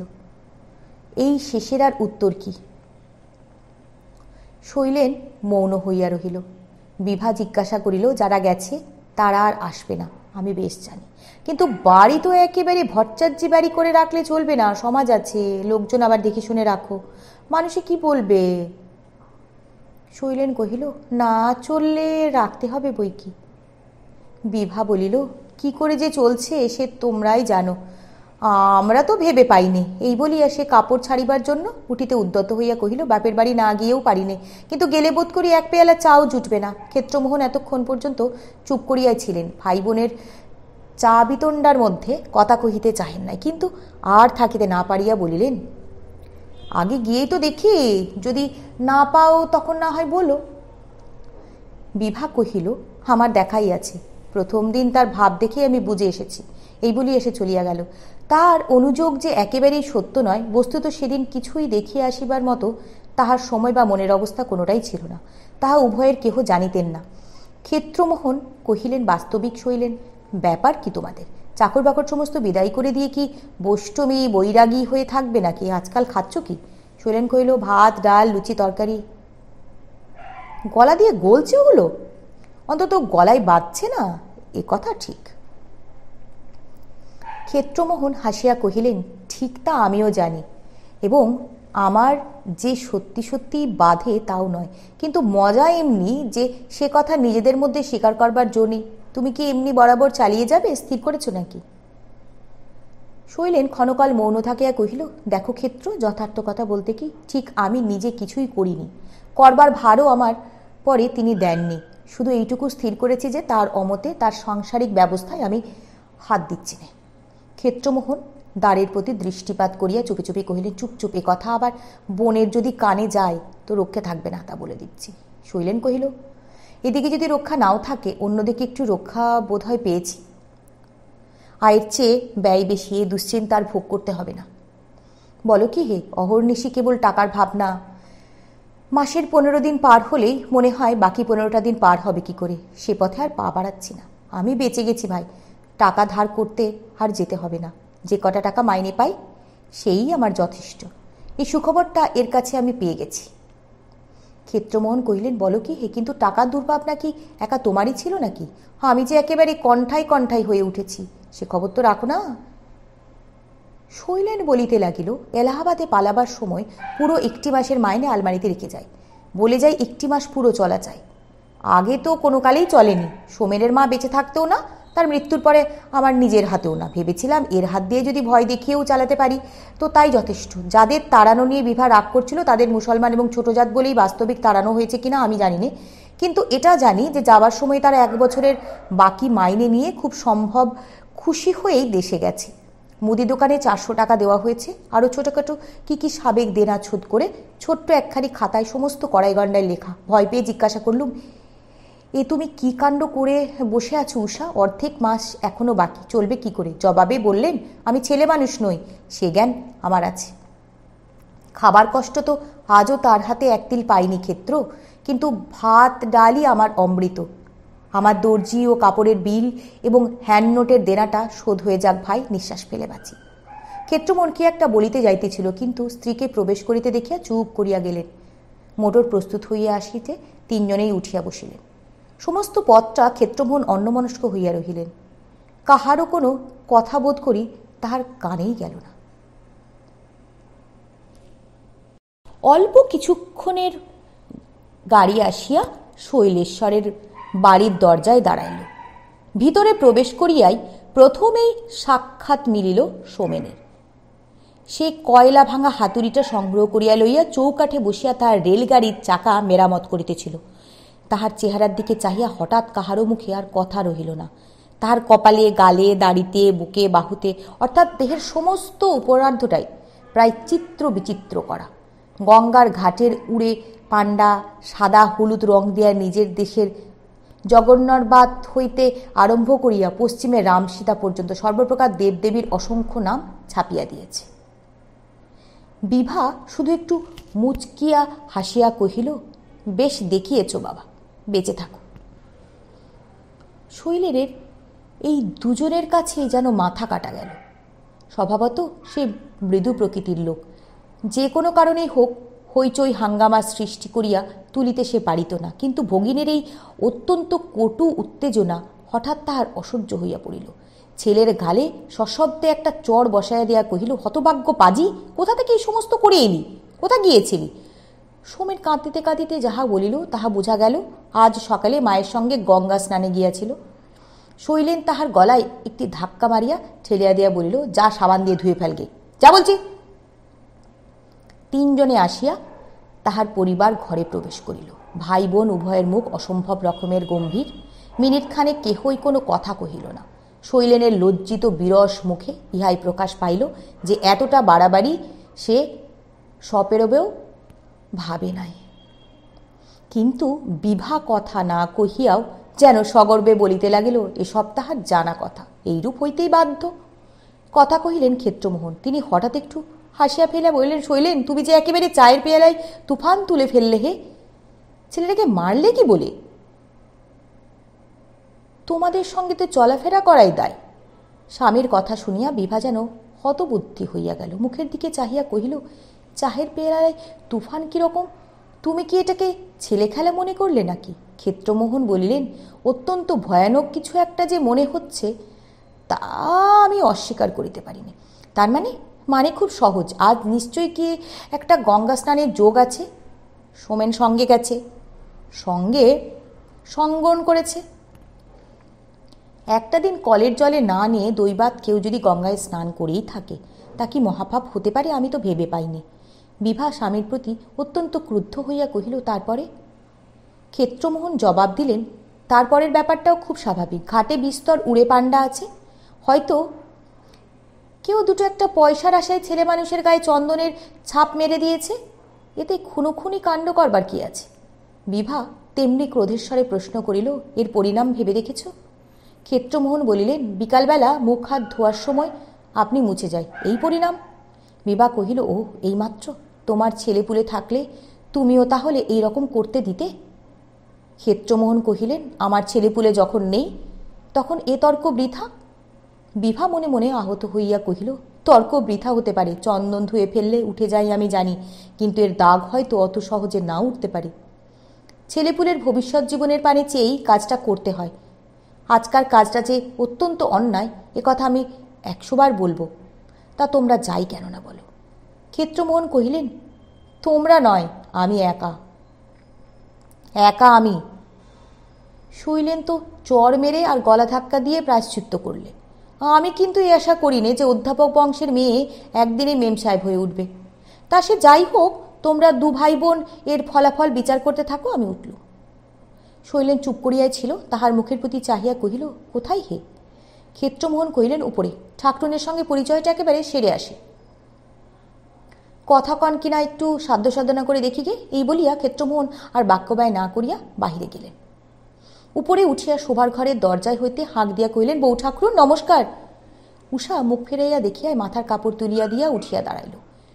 সোমেন কাছে বসিয়া বোধ করি মায়ের কাজ বাড়াইতেছিল, কহিল, পিসেমশাই। উষা অদূরে একটা চৌকি দেখাইয়া দিয়ে আস্তে আস্তে বলিল, বসুন। তাহার সম্মুখের গোটা 2 আলমারির কপাট খোলা। মেঝের উপর অসংখ্য রকমের কাপড়, জামা, শাড়ি, জ্যাকেট, কোট, প্যান্টেলুন, মোজা, টাই, কলার, কত যে রাশিকৃত করা তাহার নির্ণয় নয়। ক্ষেত্রমোহন আসন গ্রহণ করিয়া কহিলেন, আপনার হচ্ছে কি? সোমেন স্তূপের মধ্য হইতে একজোড়া মোজা টানিয়া বাহির করিয়া কহিল, এই আর 1 জোড়া বেরিয়েছে, এইটুকু শুধু ছেঁড়া, চেয়ে দেখো মা। উষা ছেলের হাত হইতে লইয়া এক স্থানে গুছাইয়া রাখিল। তাহার রাখিবার শৃঙ্খলা লক্ষ্য করিয়া ক্ষেত্রমোহন একটু আশ্চর্য হইয়া প্রশ্ন করিল, এ কি অনাথ আশ্রমের ফর্দ তৈরি হচ্ছে, না জঞ্জাল পরিষ্কারের চেষ্টা হচ্ছে? কি করছেন বলুন তো? তিনি ভাবিয়া আসিয়াছিলেন, পল্লী অঞ্চলের নতুন বধূ তাহাকে দেখিয়া হয়তো লজ্জায় একেবারে অভিভূত হইয়া পড়িবে, কিন্তু উষার আচরণে সেরূপ কিছু প্রকাশ পাইল না। সে মুখ তুলিয়া চাহিল না বটে, কিন্তু কথার জবাব সহজকণ্ঠেই দিল। কহিল, এগুলো সব সারাতে পাঠাবো ভাবছি। কেবল মোজাই 1 জোড়া 2 জোড়া, এত জোড়া আছে যে বোধ করি 10 বছর আর না কিনলেও চলে যাবে। ক্ষেত্রমোহন এক মুহূর্ত স্থির থাকে কহিলেন, বউ ঠাকুরুন, এখন কেউ নেই, এই সময় চট করে একটা কথা বলে রাখি। আপনার ননদটিকে দেখে তার স্বামীর স্বরূপটা যেন মনে মনে আন্দাজ করে রাখবেন না। বাইরে থেকে আমার সাজসজ্জার আচার ব্যবহার দেখে আমাকে ফিরিঙ্গি ভাববেন না। আমি নিতান্তই বাঙালি। কেউ গঙ্গা স্নান করে এসেছে শুনলে আমার তাকে মারতে ইচ্ছা করে না, এ কথাটা আপনাকে জানিয়ে রাখল। উষা চুপ করিয়া রহিল। ক্ষেত্রমোহন কহিলেন, আরও একটা কথা নিরিবিলিতেই বলে রাখি, সোমেনের মারটা নিজের গায়ে পেতে নিলে শৈলেন বেচারার প্রতি কিন্তু অবিচার করা হবে। এত বড় অপদার্থ সত্যি সত্যিই নয়।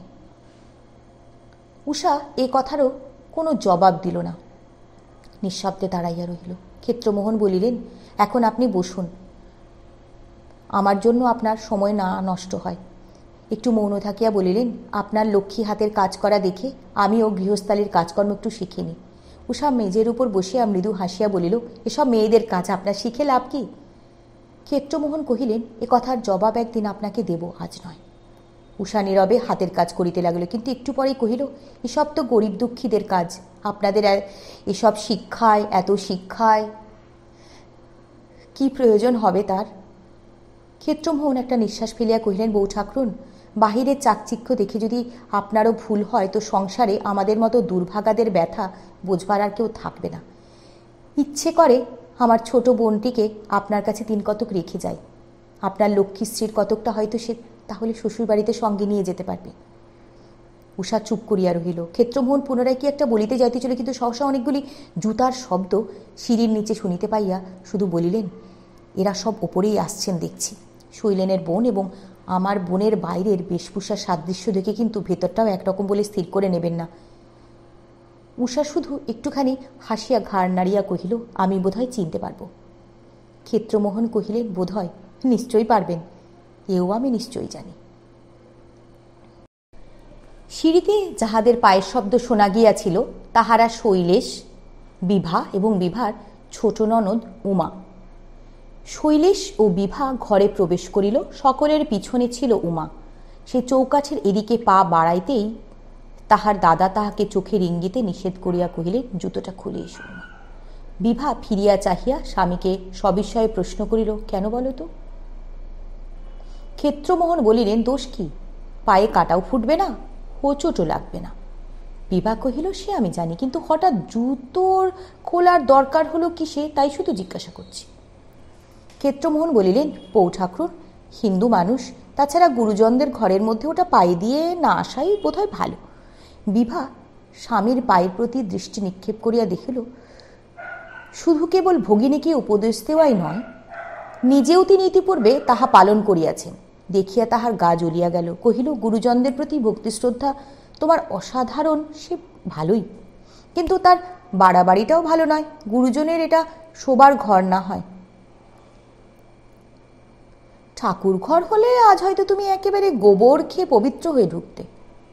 স্ত্রীর রাগ দেখিয়া ক্ষেত্রমোহন হাসিতে লাগিলেন, বলিলেন, গোবরের প্রতি রুচি নেই, ওটা বউ ঠাকুরনের খাতিরেও মুখে তুলতে পারতুম না, কিন্তু ঠাকুর দেবতার সঙ্গে যখন কোনো সুবাদী রাখি নে, তখন অকারণে তাদের ঘরে ঢুকে উৎপাত করতুম না।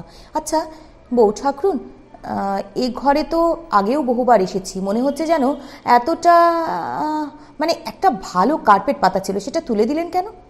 উষা কহিল, ধোয়া মোছা যায় না, বড় নোংরা হয় শোবার ঘর। বিভা বিদ্রুপের ভঙ্গিতে প্রশ্ন করিল, কার্পেট পাতা থাকলে ঘর নোংরা হয়? উষা তাহার মুখের প্রতি চাহিয়া ধীরে ধীরে কহিল, হয় বই কি ভাই, চোখে দেখা যায় না সত্যি, কিন্তু নিচে তার ঢের ধুলোবালি চাপা পড়ে থাকে। বিভা বোধ করি ইহার প্রতিবাদ করিতে যাইতেছিল, কিন্তু স্বামীর প্রবল কণ্ঠে অকস্মাৎ তাহা রুদ্ধ হইয়া গেল। তিনি অত্যন্ত উৎসাহের সহিত বলিয়া উঠিলেন, ব্যাস ব্যাস বউ ঠাকুরুন, নোংরা চাপা পড়লেই আমাদের কাজ চলে যায়, তার বেশি আর আমরা চাইনি। ও জিনিসটা চোখের আড়ালে থাকলেই আমাদের খুশি হয়ে থাকি। কি বলে শৈলেশ, ঠিক না? শৈলেশ কথা কহিল না। বিভার ক্রোধের অবধি রহিল না, কিন্তু সেই ক্রোধ সংবরণ করিয়া সে তর্ক না করিয়া মৌন হইয়া রহিল। তাহাদের স্বামী স্ত্রীর মধ্যে সত্যকার স্নেহ ও প্রীতির হয়তো কোনো অভাব ছিল না, কিন্তু বাহিরের সাংসারিক আচরণে বাদ প্রতিবাদের ঘাত প্রতিঘাত প্রায়শই প্রকাশ হইয়া পড়িত। লোকের সম্মুখে বিভা তর্কে কিছুতেই হার মানিতে পারিত না, ইহা তাহার স্বভাব। সেই হেতু প্রায়ই দেখা যাইত এই বস্তুটা পাছে কথায় কথায় বাড়াবাড়িতে গিয়ে উপনীত হয়। এই ভয়ে প্রায়ই ক্ষেত্রমোহন বিতণ্ডার মাঝখানে রণে ভঙ্গ দিয়া সরিয়া পড়িত, কিন্তু আজ তাহার সে ভাব নাই। ইহা ক্ষণকালের জন্য অনুভব করিয়া বিভা আপনাকে সংবরণ করিল। বস্তুতই তাহার বিরুদ্ধে আজ ক্ষেত্রমোহনের মনের মধ্যে এতটুকু প্রশ্রয়ের ভাব ছিল না। পরের দোষ ধরিয়া কটু কথা বলা বিভার এক প্রকার স্বভাবের মধ্যে গিয়া দাঁড়াইয়াছিল। অধিকাংশ ক্ষেত্রেই হয়তো ইহাতে অশিষ্টতা ভিনরব আর কোনো ক্ষতিই হইত না, কিন্তু যে নিরপরাধ বধূটির বিরুদ্ধে প্রথম দিন হইতেই সে একেবারে কোমর বাঁধিয়া লাগিয়াছে, বিনা দোষে অশেষ দুঃখভোগের পর যে স্ত্রী স্বামীর গৃহকোণে দৈবাৎ স্থান লাভ করিয়াছে, তাহার সেইটুকু স্থান হইতে তাহাকে ভ্রম বা ভ্রষ্ট করিয়া এই ধুরভিসন্ধি আর একজন স্বামীর চিত্ত দুঃখে ও বিরক্তিতে পূর্ণ করিয়া আনিয়াছিল। অতএব ইহার পদধূলির যোগ্যতারও অপরের নাই, এই সত্য চক্ষের পলকে উপলব্ধি করিয়া ক্ষেত্রমোহনের তিক্ত ব্যথিত চিত্তে বিভার বিরুদ্ধে আর কোনো ক্ষমা রহিল না। অথচ এই কথা প্রকাশ করিয়া বলাও এই উচ্চশিক্ষিত সম্প্রদায়ের তেমনি সুকঠিন। বরঞ্চ যেমন করিয়া হোক সভ্যতার আবরণে বাহিরে ইহাকে গোপন করিতেই হইবে। ক্ষেত্রমোহন ভগিনীকে উদ্দেশ্য করিয়াই বলিলেন, উর্মা, তোমার এই পল্লীগ্রামের বৌদিদিদের কাছে এসে যদি রোজ দুপুরবেলা বসতে পারো, যে কোনো সংসারেই পড়ো না কেন দিদি, দুঃখ পাবে না, তা বলে রাখছি। উমা হাসি মুখে চুপ করিয়া রহিল। উষা মুখ না তুলিয়া বলিল, তাহলেই হয়েছে আর কি, আপনাদের সমাজে ওকে এক ঘরে করে দেবে। ক্ষেত্রমোহন কহিলেন, তা দিক বউ ঠাকুরুন, কিন্তু ওরা স্বামী স্ত্রীতে যে পরম সুখে থাকবে তা বাজি রেখে বলতে পারি। শৈলেশ বিভার প্রতি একবার কটাক্ষে চাহিয়া ঠাট্টা করিয়া কহিল, বাজি রাখতে আর হবে না ভাই, এই বলাতেই যথেষ্ট হবে। ক্ষেত্রমোহন জবাব দিয়া কহিলেন, আর যাই হোক, আজকের কাজটুকু যদি মনে রাখতে পারো তো নিরর্থক নিত্য নতুন মোজার কেনার দায় থেকেও অন্তত এর স্বামী বেচারা অব্যাহতি পাবে। বিভা সেই অবধি চুপ করিয়াই ছিল, আর পারিল না, কিন্তু গূঢ় ক্রোধের চিহ্ন গোপন করিয়া একটুখানি হাসিবার প্রয়াস করিয়া বলিল, ওর ভবিষ্যৎ সংসারে হয়তো মোজার তালি দেবার প্রয়োজন নাও হতে পারে, দিলেও হয়তো ওর স্বামী পড়তে চাইবে না, আগে থেকে বলা কিছুই যায় না। ক্ষেত্রমোহন কহিলেন, যাইবই কি, চোখ কান খোলা থাকলেই বলা যায় যে সত্যিকারের জাহাজ চালায় সে জলের চেহারা দেখলেই টের পায় তলা কত দূর। বউ ঠাকরুন জাহাজে পা দিয়েই যে ধরে ফেলেছিলেন, একটু অসাবধানে তলায় পাক গুলিয়ে উঠবে, এতেই আপনাকে সহস্র ধন্যবাদ দিই, আর শৈলেনের পক্ষ থেকে তো লক্ষ কোটি ধন্যবাদও পর্যাপ্ত হবার নয়। উষা অত্যন্ত লজ্জা পাইয়া সবিনয়ে বলিল, নিজের গৃহে নিজের স্বামীর অবস্থা বোঝার চেষ্টা করার মধ্যে ধন্যবাদের তো কিছুই নেই ক্ষেত্রমোহনবাবু। এ কথার জবাব দিল বিভা। সে কহিল, অন্তত নিজের স্ত্রীকে অপমান করার কাজটা হয়তো সিদ্ধ হয়, তাছাড়া কাউকে উঞ্ছবৃত্তি করতে দেখলেই বোধ হয় আর কারুর ভক্তিশ্রদ্ধা উতলে ওঠে। উষা মুখ তুলিয়া চাহিয়া প্রশ্ন করিল, স্বামীর অবস্থা বুঝে ব্যবস্থা করার চেষ্টাকে কি উঞ্ছবৃত্তি বলে ঠাকুরজি? ক্ষেত্রমোহন তৎক্ষণাৎ বলিয়া উঠিলেন, না, বলে না। পৃথিবীর কোনো ভদ্র ব্যক্তি এমন কথা মুখে আনতে পারে না, কিন্তু স্বামীর চক্ষে স্ত্রীকে নিরন্তহীন প্রতি নরক করার চেষ্টাকে হৃদয়ের কোন প্রবৃত্তি বলে আপনার ঠাকুরজিকে বরঞ্চ জিজ্ঞাসা করে নিন। বিভার মুখ দিয়া সহসা কোনো কথা বাহির হইল না। অভিভূতের মতো একবার সে বক্তার মুখের দিকে, একবার শৈলেনের মুখের দিকে নির্বাক হইয়া চাহিয়া রহিল। এতগুলি লোকের সম্মুখে তাহার স্বামী যে যথার্থই তাহাকে এমন করিয়া আঘাত করিয়া, প্রথমে সে যেন বিশ্বাস করিতেই পারিল না। তারপরে শৈলেনের প্রতি দৃষ্টি নিবদ্ধ করিয়া হঠাৎ কাঁদিয়া ফেলিয়া বলিল, এরপরে আর তো তোমার বাড়িতে আসতে পারি নে দাদা, আমি তাহলে চিরকালের মতোই চললুম। শৈলেন ব্যাকুল হইয়া উঠিল। উষা হাতের কাজ ফেলিয়া শশব্যস্তে উঠিয়া দাঁড়াইয়া তার হাত চাপিয়া ধরিয়া কহিল, আমরা তোমাকে কোনো কথা বলিনি ভাই। হঠাৎ একটা বিশ্রী কাণ্ড হইয়া গেল, এবং এই গণ্ডগোলের মধ্যে ক্ষেত্রমোহন নিঃশব্দে বাহির হইয়া গেলেন। বিভা হাত ছাড়াইয়া লইয়া চোখ মুছিতে মুছিতে বলিল, আমি যখন আপনার কেবল শত্রুতাই করছি, তখন এ বাড়িতে আমার আর কিছুতেই প্রবেশ করা উচিত নয়। উষা কহিল, কিন্তু এমন কথা আমি তো কোনোদিন মনেও ভাবিনি ঠাকুরজি। বিভা কানও দিল না। অশ্রু বিকৃত স্বরে বলিতে লাগিল, আজ উনি মুখের উপর স্পষ্ট বলে গেলেন, কাল হয়তো দাদাও বলবেন তার নূতন ঘর সংসারের মধ্যেই কথা কইতে যাওয়া শুধু অপমান হওয়া। উমা, বাড়ি যাও তো, এসো। এই বলিয়া সে নিচে নামিতে উদ্যত হইয়া কহিল, বৌদিদি যখন নেই তখন এই বাড়িতে পা দিতে যাওয়ায় আমার ভুল। এবার বাড়ির সকল সম্বন্ধেই আমার ঘুচল। এই বলিয়া সে সিঁড়ি দিয়া নিচে নামিয়া গেল। শৈলেন পিছনে পিছনে নামিয়া আসে সসংকোচে কহিল, না হয় আমার লাইব্রেরি ঘরে এসেই একটু বসো না বিভা। বিভা ঘাড় নাড়িয়া কহিল, না, কিন্তু আমার বৌদিদিকে একেবারে ভুলে যেও না দাদা। তার বড় ইচ্ছে ছিল সোমেন বিলাতে গিয়ে লেখাপড়া শিখে মানুষ হয়, দোহাই তোমার, তাকে নষ্ট হতে দিও না। আজ তাকে যেভাবে চোখে চোখে গেলুম, এই শিক্ষায় যদি তা চলতে থাকে সমাজের মধ্যে আর মুখ দেখাতে পারব না। তাহার অশ্রু গদগদ কণ্ঠস্বরে বিচলিত হইয়া শৈলেন মিনতি করিয়া কহিল, তুই আমার বাইরের ঘরে বসবি চল বোন, এমন করে চলে গেলে আমার কষ্টের সীমা থাকবে না। বিভার চোখ দিয়া পুনরায় জল গড়াইয়া পড়িল। সোমেনের ভবিষ্যৎ চিন্তা করিয়া কিনা জানি না, কিন্তু অঞ্চলে অশ্রু মিশিয়া বলিল, কোথাও গিয়ে আর বসতে চাইনি দাদা, কিন্তু সোমেন আমাদের বাপের কুলে একমাত্র বংশধর, তার প্রতি একটু দৃষ্টি রেখো, একেবারে আত্মহারা হয়ে যেও না দাদা। এই বলিয়া সে সোজা বাহির হইয়া আসিয়া তাহার গাড়িতে গিয়া উপবেশন করিল। উমা বরাবরই নীরব হইয়াছিল, এখনও সে একটি কথাতেও যোগ করিল না। নিঃশব্দে বিভার পার্শ্বে গিয়া স্থান গ্রহণ করিল। শৈলেন সঙ্গে সঙ্গে আসিয়া হঠাৎ বলিয়া ফেলিল, বিভা, সোমেনকে না হয় তুই নিয়ে যা, তোর নিজের ছেলেপুলে নেই, তাকে তুই নিজের মতো করেই মানুষ করে তোল।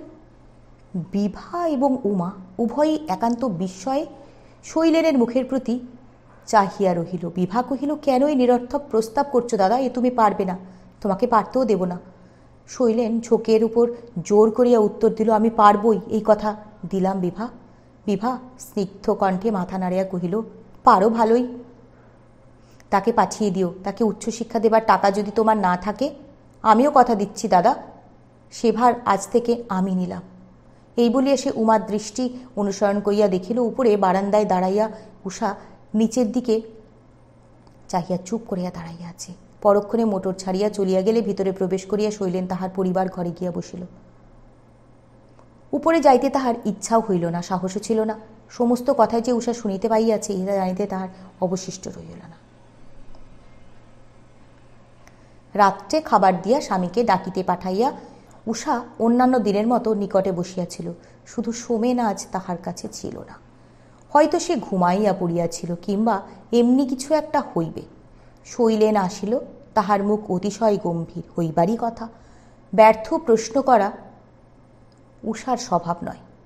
আজিকার ঘটনা সম্বন্ধে সে কোনো কথা জিজ্ঞাসা করিল না, এবং জানে না তাহা জানিবার জন্য কোনো কৌতূহল প্রকাশ করিল না। স্ত্রীর এই স্বভাবের পরিচয়টুকু অন্তত শৈলেন এই কয়দিনেই পাইয়াছিল। আহারে বসিয়া মনে মনে সে রাগ করিল, কিন্তু আশ্চর্য হইল না। ক্ষণে ক্ষণে আর চোখে চাহিয়া সে স্ত্রীর মুখের চেহারা দেখিবার চেষ্টা করিল, কিন্তু তাহার নিশ্চল বোধ হইল। উষা ইচ্ছা করিয়াই আলোটার দিকে আর হইয়া বসিয়াছে। অন্যান্য দিনের মতো সে খাইতে পারিল না, যে জন্য আজ তাহার আহারে রুচি ছিল না। তাহার কারণ আলাদা। তথাপি জিজ্ঞাসা না করা সত্ত্বেও গায়ে পড়িয়া শুনাইয়া দিল যে অনভ্যস্ত খাওয়া পড়া শুধু 2-4 দিনই চলিতে পারে, কিন্তু প্রাত্যহিক ব্যাপারে দাঁড় করাইলে আর স্বাদ থাকে না, তখন অরুচি অত্যাচারে গিয়ে দাঁড়ায়। কথাটা তর্কের দিক দিয়া যাই হোক, এক্ষেত্রে সত্য নয় জানিয়া উষা চুপ করিয়া রহিল। মিথ্যা জিনিসটা যে নিশ্চয়ই মিথ্যা ইহা প্রমাণ করিবার জন্য তর্ক করিতে কোনোদিনই তাহার প্রবৃত্তি হইত না, কিন্তু এমন করিয়া নিঃশব্দে অস্বীকার করিলে প্রতিপক্ষের রাগ বাড়িয়া যায়। তাই শুইতে আসিয়া শৈলেন খামোখা বলিয়া উঠিল, আমরা তোমার প্রতি একদিন অতিশয় অন্যায় করেছিলাম, তা মানি, কিন্তু তাই বলেই আজ তোমার ছাড়া আর কারো ব্যবস্থাই চলবে না, এও তো ভারী জুলুম। এরূপ শক্ত কথা শৈলেন প্রথম দিনটাতেও উচ্চারণ করে নাই। উষা মনে মনে বোধহয় অত্যন্ত বিস্মিত হইল, কিন্তু মুখে শুধু বলিল, আমি বুঝতে পারিনি। কিন্তু এমন করিয়া অত্যন্ত বিনয়ে কবুল করিয়া লইলে আরও রাগ বাড়ে। শৈলেন কহিল, তোমার বোঝা উচিত ছিল আমাদের শিক্ষা, সংস্কার, সমাজ সমস্ত উল্টে দিয়ে যদি এ বাড়িকে তোমার বাপের বাড়ি বানিয়ে তুলতে চাও, তো আমাদের মতো লোকের পক্ষে বড় মুশকিল হতে পারে। সোমেনকে বোধ হয় কালোর পিসির বাড়িতে পাঠিয়ে দিতে হবে, তুমি কি বলো? উষা কহিল, ওর ভালোর জন্য যদি প্রয়োজন হয় তো দিতে হবে বই কি।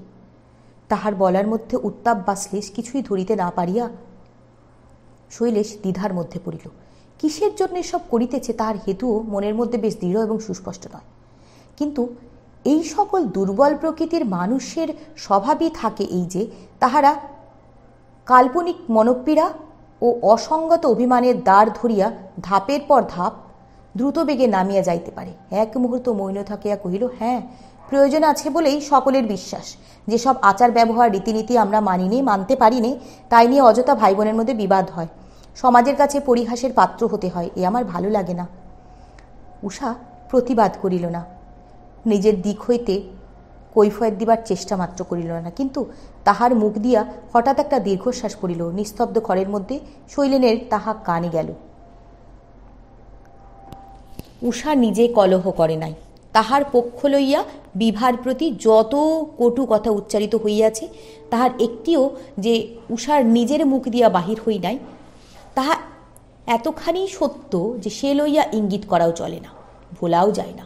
সুতরাং ক্ষেত্রমোহনের দুষ্কৃতির শাস্তি যে আর একজনের স্কন্ধে আরোপিত হইতেছে না, ইহাতে প্রতিহিংসার কিছুই যে নাই।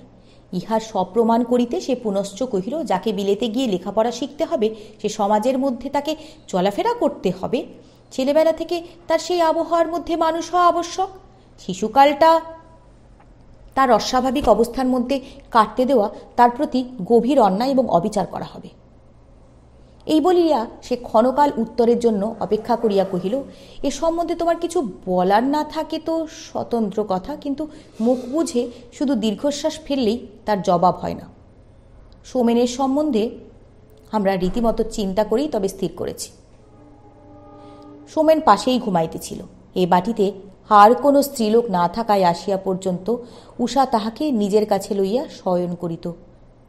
তাহার নিদ্রিত ললাটের উপর সে সস্নেহ সন্তর্পণে বাম হাতখানি রাখিয়া ধীরে ধীরে কহিল, যাই কেন না স্থির করো, ছেলের কল্যাণের জন্য তুমি স্থির করবে, এছাড়া আর কি কেউ কখনো ভাবতে পারে?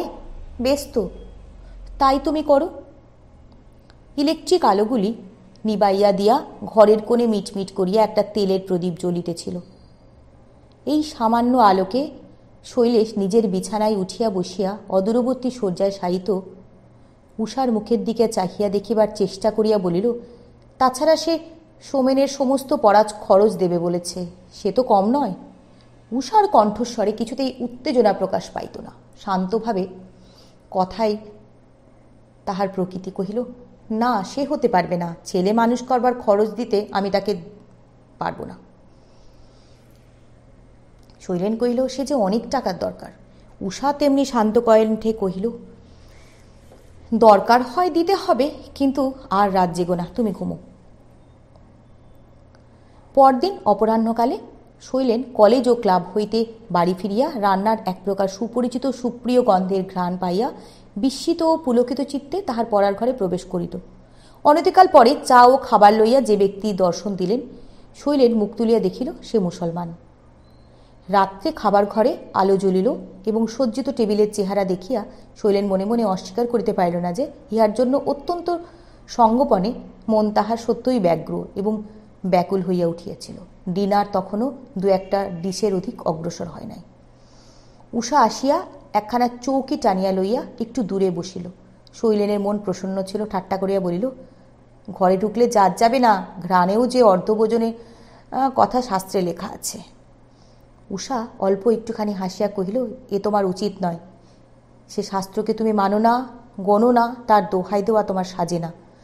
শৈলেশ হাসিল, কহিল, আচ্ছা হার মানলুম, কিন্তু শাস্ত্রের দোহাই আমি দেব না, কিন্তু তুমি পালিও না।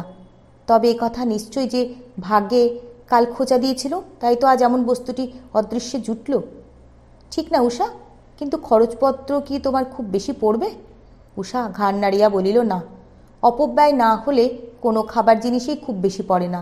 আসছে মাস থেকে আমি নিজেই এসব করব ভেবেছিলাম, কিন্তু এইটি দেখো, জিনিসপত্র বৃথা নষ্ট যেন না হয়। আমার খরচের খাতায় যেমনটি লিখে রেখেছি ঠিক তেমনটি যেন হয়। হবে তো? শৈলেশ আশ্চর্য হইয়া বলিল, কেন হবে না শুনি? উষা তৎক্ষণাৎ ইহার উত্তর দিতে পারিল না। ক্ষণকাল নীরবে নিচের দিকে চাহিয়া থাকিয়া সহসা মুখ তুলিয়া স্বামীর মুখের প্রতি দৃষ্টি নিবদ্ধ করিয়া কহিল, কাল সারা রাত ভেবে ভেবে আমি যা স্থির করেছি তাকে অস্থির করবার জন্য আমাকে আদেশ করো না। তোমার কাছে আমার এই মিনতি। শৈলেশ আর্দ্রচিত্তে কহিল, তা তো আমি কোনোদিন করবার চেষ্টা করি নে উষা। আমি নিশ্চয়ই জানি তোমার সিদ্ধান্ত তোমারই যোগ্য, তার নড়চড় হয়ও না, হওয়া উচিত নয়। আমি দুর্বল, কিন্তু তোমার মন তেমনি সবল, তেমনি দৃঢ়। স্বামীর মুখের উপর হইতে উষার দৃষ্টি সরাইয়া লইয়া ধীরে ধীরে কহিল, সত্যিই আর কিছু হবার নয়, আমি অনেক ভেবে দেখেছি। শৈলেশ নিশ্চয়ই বুঝিল ইহা সোমেনের কথা। সহাস্যে কহিল, ভূমিকা তো হলো, এখন স্থির কি করেছ বলো তো? আমি শপথ করে বলতে পারি তোমাকে কখনো অন্যথা করতে অনুরোধ করব না। উষা মিনিট খানিক চুপ করিয়া বসিয়া রহিল, তারপরে বলিল, দাদার সংসারে আমি চলে যাচ্ছি, বিশেষ কোনো কষ্ট ছিল না। কাল আবার আমি তাদের কাছেই যাব। তাদের কাছে যাবে? কবে ফিরবে? উষা বলিল, তুমি আমাকে ক্ষমা করো, ফিরতে আর আমি পারবো না। আমি অনেক চিন্তা করে দেখেছি, এখানে আমার থাকা চলবে না, এই আমার শেষ সিদ্ধান্ত। কথা শুনিয়া শৈলেশ একেবারে যেন পাথর হইয়া গেল। বুকের মধ্যে তাহার সমস্ত চিত্ত যেন নিরন্তর মুগুর মারিয়া মারিয়া কহিতে লাগিল, যে লৌহ কপাল রুদ্ধ হইয়া গেল তাহা ভাঙিয়া ফেলিবার সাধ্য এই দুনিয়ার কাহারও নাই। সকালে ঘুম ভাঙিয়া শৈলেশের প্রথমেই মনে হইল সারা রাত্রি ধরিয়া সে ভয়ঙ্কর দুঃস্বপ্ন দেখিয়াছে। জানালা দিয়া উকি মারিয়া দেখিল উষা নিত্য নিয়মিত গৃহকর্মে ব্যাপৃত, সোমেনের সঙ্গে বোধ করি সে খাবার তাগাদাই আছে। সিঁড়িতে নামিবার পথে দেখা হইতে উষা মুখ তুলিয়া কহিল, তোমার চা তৈরি করে ফেলেছে, হাত মুখ ধুতে দেরি করলে সব ঠান্ডা হয়ে যাবে, কিন্তু একটু তাড়াতাড়ি নিও। শৈলেন কহিল, বেশ তো, তুমি পাঠিয়ে দাও গে, আমার 1 মিনিট দেরি হবে না। এই বলিয়া সে যেন লাফাইতে লাফাইতে গিয়া তার বাথরুমে প্রবেশ করিল। মনে মনে কহিল, আচ্ছা ইউনিট আমি। দাম্পত্য কলহের যুদ্ধ ঘোষণাকে ভীষ্মের প্রতিজ্ঞা জ্ঞান করিয়া রাত্রিটা যে তাহার অশান্তি ও দুশ্চিন্তায় কাটিয়াছে, সকালবেলা এই কথা মনে করিয়া শুধু তাহার হাসি পাইল তাই নয়, নিজের কাছে লজ্জাবোধ হইল। সংসার করিতে একটা মতভেদ বা দুটো কথা কাটাকাটি হইলে স্ত্রী যদি স্বামী গৃহে ছাড়িয়া দাদার ঘরে গিয়া আশ্রয় লইত, দুনিয়ায় তো তাহা হইলে মানুষ বলিয়া আর কোনো জীবই থাকিত না। সোমেনের মা হইলেও বা 2-10 দিনের জন্য ভয় ছিল, কিন্তু উষার মতো নিছক হিন্দু আদর্শে গড়া স্ত্রী, ধর্ম ও স্বামী ভিন্ন সংসারে যাহার আর কোনো চিন্তাই নাই, সে যদি একটা রাগের কথাকেই তাহার আজন্মের শিক্ষা ও সংস্কারকে ছাড়াইয়া যাইতে পারে, তাহা হইলে সংসারের বাকি থাকে কি? এবং এই লইয়া ব্যস্ত হওয়ার বেশি পাগলামি বাকি আছে, ইহায় অসংশয়ে উপলব্ধি করিয়া তাহার ভয় ও ভাবনা মুছিয়া গিয়া হৃদয়ে শান্তি ও প্রীতির রসে ভরিয়া উঠিল। এবং ঠিক ইচ্ছা না করিয়াও সে উষার সঙ্গে বিবাহ ও তাহাদের শিক্ষিত সমাজের আর 2-4টা মহিলার মনে মনে তুলনা করিয়া নিঃশ্বাস ফেলিয়া বলিল, থাক বাবা, আর কাজ নেই। আমার নিজের মেয়ে যদি কখনো হয় তো সে যেন তার মায়ের মতোই হয়, এমনি ধারা শিক্ষা দীক্ষা পেলেই আমি ভগবানকে ধন্যবাদ দেব। এই বলিয়া সে তাড়াতাড়ি কাজ সারিয়া মিনিট 5-6-এর মধ্যে তার পরিবার ঘরে আসিয়া উপস্থিত হইল। নবনিযুক্ত মুসলমান খানসামা চা, রুটি, মাখন, কেক প্রভৃতি প্রাতরাশের আয়োজন লইয়া হাজির হইতে তার হঠাৎ যেন চমক লাগিল। এই সকল বস্তুতেই সে চিরকাল অভ্যস্ত, মাঝে কেবল দিন কয়েকের বাধা পড়িয়াছিল মাত্র, কিন্তু টেবিলে রাখিয়া দিয়া বেহারা চলিয়া গেলে এই জিনিসগুলির পানে চাহিয়াই আজ তাহার অরুচি বোধ হইল। উষা গৃহে আসিয়া পর্যন্ত এই সকলের পরিবর্তে নিমকি, কচুরি প্রভৃতি সহস্ররচিত খাদ্যদ্রব্য সকালে চায়ের সঙ্গে আসিত, সে নিজে উপস্থিত থাকিত, কিন্তু আজ তাহার কোনোটিই নাই দেখাইয়া তাহার আহারে প্রবৃত্তি রহিল না। শুধু এক পেয়ালা চা কেতলি হইতে নিজে ঢালিয়া লইয়া খানসামাকে ডাকিয়া সমস্ত বিদায় করিয়া দিয়া শৈলেশ পর্দার বাহিরে একটা অত্যন্ত পরিচিত পদধ্বনির আশায় কান খাড়া করিয়া রহিল, এবং না খাওয়ার কৈফিয়ত যে একটু কড়া করিয়াই দিবে এই মনে করিয়া সে ধীরে ধীরে অযথা দেরি করিয়া পেয়ালা যখন শেষ করিল তখন চা ঠান্ডা এবং বিস্বাদ হইয়া গেছে। ফিরিয়া আসিয়া লোকটা শূন্য পেয়ালা তুলিয়া লইয়া গেল, কিন্তু আকাঙ্ক্ষিত পায়ের শব্দ শোনা গেল না। উষা ঘরে প্রবেশ করিল না।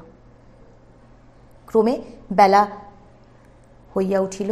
স্নানাহার সারিয়া কলেজের জন্য প্রস্তুত হইবে। খাবার সময় আজও উষা অন্যান্য দিনের মতো কাছে আসিয়া বসিল। তাহার আগ্রহ যত বড় বা কথাবার্তার মধ্যে একটা লোক যে বিনা চেষ্টায় বিনা আড়ম্বরে কত দূরে সরিয়া যাইতে পারে, ইহাই উপলব্ধি করিয়া সে একেবারে স্তব্ধ হইয়া রহিল। কলেজে যাইবার পোশাক পরিতে এ ঘরে ঢুকিয়া যখন প্রথমেই তাহার চোখে পড়িল টেবিলের উপরে সংসার খরচে সেই ছোট্ট খাতাটি, হয়তো কাল হইতেই এমনি পড়িয়া আছে, সে লক্ষ্য করে নাই। না হইলে তাহারই জন্য উষা এইমাত্র রাখিয়া গেছে, তাহা সম্ভবও নয়, সত্যও নয়। আজও তো মাস শেষ হয় নাই, অকস্মাৎ এইখানে ইহার প্রয়োজন হইলই বা কিসে? তথাপি গলায় টাই বাঁধা তাহার অসমাপ্ত রহিল। কতক কৌতূহলে, কতক বা অন্যমনস্কভাবে একটি একটি করিয়া পাতা উল্টাইয়া একেবারে শেষ পাতায় আসিয়া থামিল। পাতায় পাতায় একই কথা, সেই মাছ, শাক, আলু, পটল, চালের বস্তা, দুধের দাম, চাকরের মাইনে, কাল পর্যন্ত জমা বইতে খরচ বাদ দিয়া মজুদ টাকার অঙ্ক স্পষ্ট করিয়া লেখা। এই লেখা যেদিন আরম্ভ হয় সেদিন সে এলাহাবাদে, এখনও তাহার হাত ছিল না। আজ এইখানেই যদি ইহার সমাপ্তি ঘটে তাহাতেও তেমনি হাত নাই। বহুক্ষণ পর্যন্ত প্রথম দিনের প্রথম পাতাটির প্রতি শৈলেশ নির্নিমেষ চক্ষে চাহিয়া রহিল। এই জিনিসটা সংসারে তাহার দুদিনের ব্যাপার, তবুও কত কি না মনে পড়ে। খাতাটা বন্ধ করিয়া দেয়া পুনশ্চ টাই বাঁধা কাজে আপনাকে নিযুক্ত করিয়া হঠাৎ এই কথাটাই তাহার সবচেয়ে বড় বলিয়া মনে হইতে লাগিল। এই জগতে কোনো কিছুর মূল্যই একান্ত করিয়া নির্দেশ করা চলে না। এই খাতা, এই হিসাব লেখার একদিন প্রয়োজনের অবধি ছিল না, আবার একদিন সেই সকলই বা কতখানি অকিঞ্চিৎকর হইতে চলিল।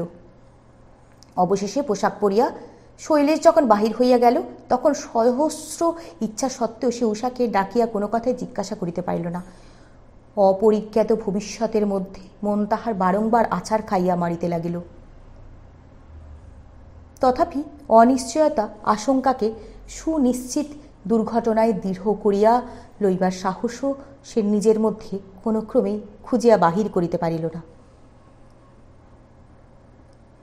কলেজের ছুটির পরে শৈলেশ বাড়ি না ফিরিয়া সোজা বিভার বাড়িতে আসিয়া উপস্থিত হইল। আসিয়া দেখিল অনুমান তাহার নিতান্ত মিথ্যা হয় নাই। ভগিনীপতি আদালতে বাহির হয় নাই এবং ইতিমধ্যেই উভয়ের মধ্যে এক প্রকার রফা হইয়া গিয়াছে। দেখিয়া সে তৃপ্তি বোধ করিল। কহিল, কই সোমেনকে আনতে তো লোক পাঠালে না বিভা? বিভা কি একটা বলিতে যাইতেছিল। ক্ষেত্রমোহন কহিল, হাতি যে কিনেছিলে সে নেই। তার মানে? ক্ষেত্রমোহন বলিলেন, তুমি গল্প শোনোনি? কে একজন মাতাল নাকি নেশার ঝোঁকে রাজার হাতি কিনতে চেয়েছিল। পরদিন ধরে এনে এই বেয়াদপির কৈফিয়ত চাওয়ায় সে হাতজোড় করে বলেছিল হাতিতে তার প্রয়োজন নেই, কারণ হাতির যে সত্যিকারের খরিদ্দার সে আর নেই, চলে গেছে। এই বলিয়া তিনি নিজের রসিকতায় হাসিতে লাগলেন এবং পরে হাসি থামিলে বলিলেন, এই গল্পটা শুনে বউ ঠাকুরুনকে রাগ করতে বারণ করো শৈলেন। সত্যিকারের খদ্দের আর নেই, সে চলে গেছে। মায়ের চেয়ে পিসির কাছে এসে যদি ছেলে মানুষ হয়, তার চেয়ে না হয় ধার ধর করে বিভাকে একটা হাতিই আমি কিনে দেব। এই বলিয়া তিনি বিভার অলক্ষ্যে মুখ টিপিয়া পুনরায় হাসিতে লাগিলেন। কিন্তু সে হাসিতে শৈলেশ যোগ দিল না এবং পাছে পরিহাসের সূত্র ধরিয়া বিভার সুপ্ত ক্রোধ উজ্জীবিত হইয়া উঠে এই ভয়ে সে প্রাণপণে আপনাকে সংবরণ করিয়া নীরব হইয়া রহিল। ক্ষেত্রমোহন লজ্জিত হইয়া কহিলেন, ব্যাপার কি শৈলেশ? শৈলেশ কহিল, বিভার কথায় সোমেনের সম্বন্ধে আমি অনেকটা নিশ্চিন্ত হইয়াছিলাম, কিন্তু সে যখন হবে না তখন আবার একটা নতুন ব্যবস্থা আমাকে করতেই হবে। ক্ষেত্রমোহন কহিল, অর্থাৎ ডাইনির হাতে ছেলে দিয়ে বিশ্বাস করা যায় না, না? শৈলেন বলিল, এই কটূক্তির জবাব না দিয়েও কথা বলা যেতে পারে যে উষা শীঘ্রই চলে যাচ্ছেন। চলে যাচ্ছেন কোথায়? শৈলেশ কহিল, যেখান থেকে এসেছিলেন, তার দাদার বাড়িতে।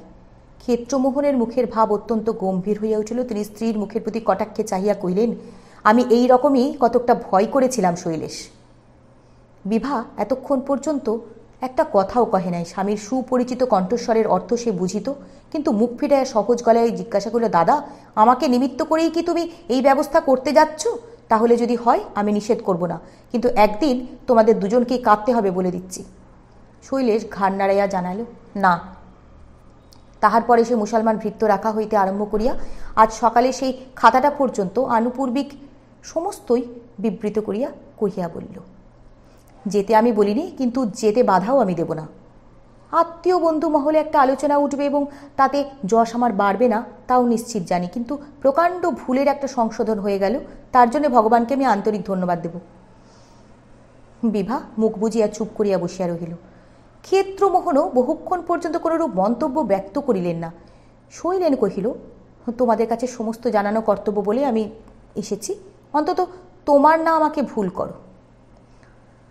ক্ষেত্রমোহন সজোরে মাথা নাড়িয়া বলিলেন, না না, তার সাধ্য কি? হ্যাঁ শৈলেশ, ভবানীপুরে সেই যে একবার একটা কথাবার্তা হয়েছিল, ইতিমধ্যে তার কেউ খবর টবর নিয়েছিলেন কি? শৈলেশ অসহিষ্ণু হইয়া বলিল, তোমার ইঙ্গিত এত অভদ্র, এত হীন যে আপনাকে সামলানো শক্ত। তোমাকে কেবল এই বলেই ক্ষমা করা যায় যে কোথায় আঘাত করছো তুমি জানো না। এই বলিয়া সে ভিতরের উত্তাপে একেবারে নড়িয়া চড়িয়া আবার সোজা হইয়া বসিল। ক্ষেত্রমোহন তার মুখের প্রতি চাহিয়া অবিচলিতভাবে এবং অত্যন্ত সহজে স্বীকার করিয়া লইয়া কহিলেন যে সে ঠিক, জায়গাটা যে তোমার কোথায় আমি ঠাহর করতে পারিনি। শৈলের নিরতিশয় বিদ্ধ হইয়া বলিল, নিজের স্ত্রীর সঙ্গেই সেদিন যে ব্যবহার করলে তাতে আমি আর তোমার কাছে কি বেশি প্রত্যাশা করতে পারি? তোমার দম্ভে ঘা লাগবে বলেই কখনো কিছু বলিনি, কিন্তু বহু পূর্বেই বোধ করি বলা উচিত ছিল। ক্ষেত্রমোহন মুচকিয়ে একটুখানি হাসিয়া কহিলেন, তাই তো হে শৈলেশ, স্ত্রীর প্রতি ব্যবহার, ওটা আজও ঠিক শিখে উঠতে পারিনি। সে একবার বয়সও উত্তীর্ণ হয়ে গেছে, কিন্তু তুমি যদি এর সম্বন্ধে একটা বই লিখে যেতে পারতে ভাই। আচ্ছা, তোমরা ভাই বোনে এতক্ষণ নিরিবিলি একটু পরামর্শ করো, আমি এলেম বলে। এই বলিয়া তিনি হঠাৎ উঠিয়া দাঁড়াইলেন, দ্রুতপদে বাহির হইয়া গেলেন। শৈলেন চাচাইয়া বলিল, বই লিখতে হয়তো দেরি হতে পারে, কিন্তু ততক্ষণ শুনে যাও, ওই যে ভবানীপুরের উল্লেখ করে বিদ্রুপ করলে, তারা কেউ আমার খবর নিন বা না নিন, আমাকে উদ্যোগী হয়ে নিতে হবে। ক্ষেত্রমোহন দ্বারের পাশ হইতে শুধু জবাব দিলেন, নিশ্চয়ই হবে, এমনি তো অযথা বিলম্ব হয়ে গেছে। পরদিন সকালেই আসিয়া ক্ষেত্রমোহন পটলডাঙ্গার বাড়িতে দেখা দিলেন। শৈলেশ স্নান করিবার উদ্যোগ করিতেছিলেন, অকস্মাৎ অসময়ে ভগিনীপতিকে দেখিয়া অত্যন্ত বিস্মিত হইল। কালকের অত্যন্ত অপ্রীতিকর ব্যাপারের পর অযোচিত এবং এই শীঘ্র ইহাকে যে আশা করে নাই। মনে মনে কতকটা লজ্জাবোধ করিয়া কহিল, আজ কি হাইকোর্ট বন্ধ নাকি? ক্ষেত্রমোহন সশ্রেপ বলিলেন, প্রশ্ন বাহুল্য। শৈলেশ কহিল, তবে প্র্যাকটিস ছেড়ে দিলে নাকি? ক্ষেত্রমোহন বলিলেন, ততধিক বাহুল্য। শৈলেশ কহিল, বোধ করি আমিও বাহুল্য, আমার স্নানের সময় হয়েছে, তাতে বোধ করি তোমার আপত্তি হবে না। ক্ষেত্রমোহন জবাব দিলেন, তুমি যেতে পারো। বউ ঠাকরুন, আসতে পারি? পূজার ঘর এ গৃহে ছিল না। শোবার ঘরের একধারে আসন পাতিয়া উষা আহ্নিকে বসিবার আয়োজন করিতেছিল। কণ্ঠস্বর চিনিতে পারিয়া ভিজা চুলের উপর অঞ্চল টানিয়া দিয়া আহ্বান করিল, আসুন। ক্ষেত্রমোহন ঘরে ঢুকিয়াই অপ্রতিভ হইলেন, বলিলেন, অসময়ে এসে অত্যাচার করল। হঠাৎ বাপের বাড়ি যাবার খেয়াল হয়েছে নাকি? বাবা কি পীড়িত? উষা কহিল, বাবা বেঁচে নেই। ও, তাহলে মার অসুখ নাকি? উষা বলিল, তিনি বাবার পূর্বেই গেছেন। ক্ষেত্রমোহন ভয়ানক বিস্মিত হইয়া বিস্ময় প্রকাশ করিলেন এবং বলিলেন, তাহলে যাচ্ছেন কোথায়? কে আছে? এমন জায়গায় কোনো মতেই যাওয়া হতে পারে না। শৈলেশের কথা ছেড়ে দিন, আমরাই তো রাজি হতে পারি নে। উষা মুখ নিচু করিয়া মৃদু হাসিয়া কহিল, পারবেন না? না, কিছুতেই না। কিন্তু এতকাল তো আমার সেই দাদার বাড়িতেই কেটে গেছে ক্ষেত্রবাবু, অচল হয়ে তো ছিল না। ক্ষেত্রবাবু কহিলেন, যদি নিতান্তই যান, ফিরতে কদিন দেরি হবে, তা সত্যি করে বলে যান, না হলে কিছুতেই যেতে পারবেন না। উষা নীরব হইয়া রহিল। ক্ষেত্রমোহন কহিলেন, কিন্তু সোমেন? উষা কহিল, তার পিসি আছেন। ক্ষেত্রমোহন হঠাৎ হাত জোর করিয়া কহিলেন, সে আমার স্ত্রী, আমি তার হয়ে ক্ষমা ভিক্ষা চাই। উষা মৌন হইয়া রহিল। পারবেন না ক্ষমা করতে? উষা তেমনি নীরবে অধোমুখে বসিয়া রহিল। কিছুক্ষণ পর্যন্ত উত্তরের জন্য অপেক্ষা করিয়া ক্ষেত্রমোহন নিঃশ্বাস ফেলিয়া ধীরে ধীরে বলিলেন, জগতে অপরাধ যখন আছে তখন তার দুঃখভোগও আছে এবং থাকবারই কথা, কিন্তু এর বিচার নেই কেন বলতে পারেন? উষা কহিল, অর্থাৎ একজনের অপরাধের শাস্তি আরেকজনকে পোহাতে হয় কেন? হয় এই মাত্রই জানি, কিন্তু কেন তা আমি জানি না। ক্ষেত্রমোহনবাবু কবে যাবেন? দাদা নিতে এলেই। কালও আসতে পারেন। ক্ষেত্রমোহনবাবু ক্ষণকাল নিঃশব্দে থাকিয়া বলিলেন, একটা কথা আপনাকে কোনোদিন জানাবো না ভেবেছিলেন, কিন্তু আজ মনে হচ্ছে গোপন রাখলে আমার অপরাধ হবে। আপনার আসবার পূর্বে এ বাড়িতে আর একজনের আসবার সম্ভাবনা হয়েছিল। মনে হয় সে ষড়যন্ত্র একেবারে নিঃশেষ হয়ে যায়নি। উমা কহিল, আমি জানি। ক্ষেত্রমোহন কহিলেন, তাহলে রাগ করে সেই ষড়যন্ত্রটাকে কি অবশেষে জয়ী হতে দেবেন? এতেই কি? কথা শেষ হইতে পাইল না। উষা শান্ত দৃঢ়কণ্ঠে কহিল, জয়ী হোক পরাস্ত হোক ক্ষেত্রমোহনবাবু, আমাকে আপনি ক্ষমা করুন। এই বলিয়া উষা দুই হাত যুক্ত করিয়া এতক্ষণ পরে ক্ষেত্রমোহনের মুখের প্রতি চোখ তুলিয়া চাহিল। সেই দৃষ্টির সম্মুখে ক্ষেত্রমোহন নির্বাক হইয়া চাহিয়া রহিলেন। স্ত্রীর সহিত বাক্যালাপ শৈলেশ বন্ধ করিল, কিন্তু উষা করিল না। তাহার আচরণে লেশমাত্র পরিবর্তন নাই। সাংসারিক যাবতীয় কাজকর্ম ঠিক তেমনি সে করিয়া যাইতেছে। মুখ ফুটিয়া শৈলেশ কিছুই জিজ্ঞাসা করিতে পারে না। অথচ সবচেয়ে মুশকিল হইল তাহার এই কথা ভাবিয়া, এ গৃহ যে লোক চিরদিনের মতো ত্যাগ করিয়া যাইতেছে, সেই গৃহের প্রতি তাহার এতখানি মমতা বোধ রইল কি করিয়া। আজ সকালেই তাহার কানে গিয়াছে, দেয়ালের গায়ে হাত মুছিবার অপরাধে উষা নূতন ভৃত্যটাকে তিরস্কার করিতেছে। অভ্যাস মতো কাজে ভুলভ্রান্তি তাহার নাই, যদি বা হয়, কিন্তু সর্বত্রই তাহার সতর্ক দৃষ্টিতে এতটুকু শিথিলতারও যে শৈলেশের চোখে পড়ে না। উষাকে ভালো করিয়া জানিবার তাহার সময় হয় নাই। তাহাকে সে সামান্যই জানিয়াছে, কিন্তু সেইটুকু মানব চরিত্রের যতটুকু অভিজ্ঞতা এই বিষয়ে বা এই বয়সে তাহার সঞ্চিত হইয়াছে, তাহার সহিত প্রকাণ্ড গরমিল যেন এক চক্ষে হাসি ও অপর চক্ষে অশ্রুপাত করিয়া তাহার মনটাকে লইয়া অবিশ্রাম নাগরদোলায় পাক খাওয়াইয়া মারিতেছে। ক্ষেত্রমোহন আসিয়া একেবারে সোজা রান্নাঘরের দরজায় দেখা দিলেন। কহিলেন, প্রসাদ পাবার আর বিলম্ব কত বউ ঠাকুরুন? উষা মাথার কাপড়টা আর একটুখানি টানিয়া দিয়া হাসি মুখে কহিল, সে কথা আপনার বড় কুটুম্বটিকে জিজ্ঞাসা করে আসুন, নইলে আমার সব হয়ে গেছে। ক্ষেত্রমোহন বলিলেন, ঠকাবার পাত্রী আপনি নন, কিন্তু ঠকে গেলাম আমি নিজে। রান্নার বহর দেখে এই ভরা পেটেও লোভ হয় বউ ঠাকুরুন, কিন্তু অসুখের ভয় করে। তবে নেমন্তন্ন ক্যান্সেল করলে চলবে না, আর একদিন এসে খেয়ে যাব। উষা চুপ করিয়া রহিল। ক্ষেত্রমোহন বলিলেন, আপনার ছেলেটি কই? উষা কহিল, আজ কি যে তাহার মাথায় খেয়াল এলো, কিছুতেই স্কুলে যাবে না, কোনো মতে দুটি খাইয়ে এইমাত্র পাঠিয়ে দিলাম। ক্ষেত্রমোহন বলিলেন, আপনাকে সে বড্ড ভালোবাসে। একটুখানি হাসিয়া কহিলেন, ভালো কথা। আপনার সেই বাপের বাড়ি যাবার প্রস্তাবটা কি হলো? বাস্তবিক বউ ঠাকুরুন, রাগের মাথায় আপনার মুখ দিয়েও যদি বেফাস কথা বার হয় তো ভরসা করবার সংসারে আর কিছু থাকে না। উষা এই অভিযোগের উত্তর দিল না, নতমুখে নীরব হইয়া রহিল। তথা হইতে বাহির হইয়া ক্ষেত্রমোহন শৈলেশের পড়ার ঘরে আসে উপস্থিত হইলেন। শৈলেশ স্নানান্তে আয়নার সম্মুখে দাঁড়াইয়া মাথা আঁচড়াইতেছিল, মুখ ফিরিয়া চাহিল। ক্ষেত্রমোহন জিজ্ঞাসা করিলেন, কলেজ আজ বন্ধ নাকি হে? না, তবে প্রথম 2 ঘন্টা কোনো ক্লাস নেই। ক্ষেত্রমোহন নিঃশ্বাস ফেলিয়া বলিলেন, আচ্ছা বেশ, কিন্তু বউ ঠাকরুনের বাপের বাড়ি যাবার আয়োজনটা কিরূপ করলে? ক্ষেত্রমোহন কহিল, আয়োজন যা করবার তিনি গেলে তবে করব। শুনছি কাল তার দাদা এসে নিয়ে যাবেন। ক্ষেত্রমোহন বলিলেন, তুমি একটা ইডিয়েট। ও স্ত্রী নিয়ে তুমি পেরে উঠবে না ভাই, তার চেয়ে বরঞ্চ বদলাবদ্দি করে নাও। তুমিও সুখে থাকো, আমিও সুখে থাকি। শৈলেশ অন্তত বিরক্ত হইয়া কহিল, বয়স তো ঢের হলো ক্ষেত্র, এইবার এই অভদ্র রসিকতাগুলো ত্যাগ করো না। ক্ষেত্রমোহন বলিলেন, ত্যাগ কি সাধে করতে পারিনে ভাই, তোমাদের ব্যবহারে পারিনে। তিনি অত্যন্ত ব্যথা পেয়ে বললেন, বাপের বাড়ি চলে যাব। তুমি অমনি জবাব দিলে, যাবে যাও, আমার ভবানীপুর এখনো হাতছাড়া হয়নি। এই সমস্ত কি ব্যবহার? ভাই বোন একেবারে এক ছাঁচে ঢালা। যাক, আমি সব ভেস্তে দিয়ে এসেছি, যাওয়া টাওয়া তার হবে না। তুমি কিন্তু আর খুঁচিও না, মানে খুঁচিয়ে ঘা করো না। হঠাৎ ঘড়ির দিকে চাহিয়া চমকিয়া উঠিলেন, উফ, ভারী বেলা হয়ে গেল, এখন চললুম, কাল সকালেই আসবো। ফিরিতে উদ্যত হইয়া সহসা গলা খাটো করিয়া কহিলেন, দিন কতক একটু বনিয়ে চলো না শৈলেশ। অধ্যাপকের ঘরের মেয়ে, অনাচার সহ্য করতে পারেন না। খানাটানাগুলো 2 দিন নাই খেলে, তাছাড়া এসব ভালো তো নয়, খরচের দিকটাতেই চেয়ে দেখো না। আচ্ছা চললুম ভাই। এই বলিয়া উত্তরের প্রত্যাশা না করিয়াই দ্রুতপদে বাহির হইয়া গেলেন। শৈলেশ কিছুক্ষণ স্তব্ধ ধীর থাকিয়া তারপরে দাঁড়াইয়া রহিল। ক্ষেত্রমোহন কখন আসিল, কি বলিল, কি করিয়া হঠাৎ সমস্ত ব্যাপারটা উল্টাইয়া দিয়ে গেল, সে ভাবিয়াই পাইল না। বেহারা আসিয়া সংবাদ দিল, খাবার দেওয়া হইয়াছে। উত্তরের ঢাকা বারান্দায় যথা নিয়মে আসন পাতিয়া ঠাই করা। প্রতিদিনের মতো বহুবিধ অনরব ব্যঞ্জন পরিবেশন করিয়া অদূরে উষা বসিয়া আছে। শৈলেন ঘাড় গুজিয়া খাইতে বসিয়া পড়িল।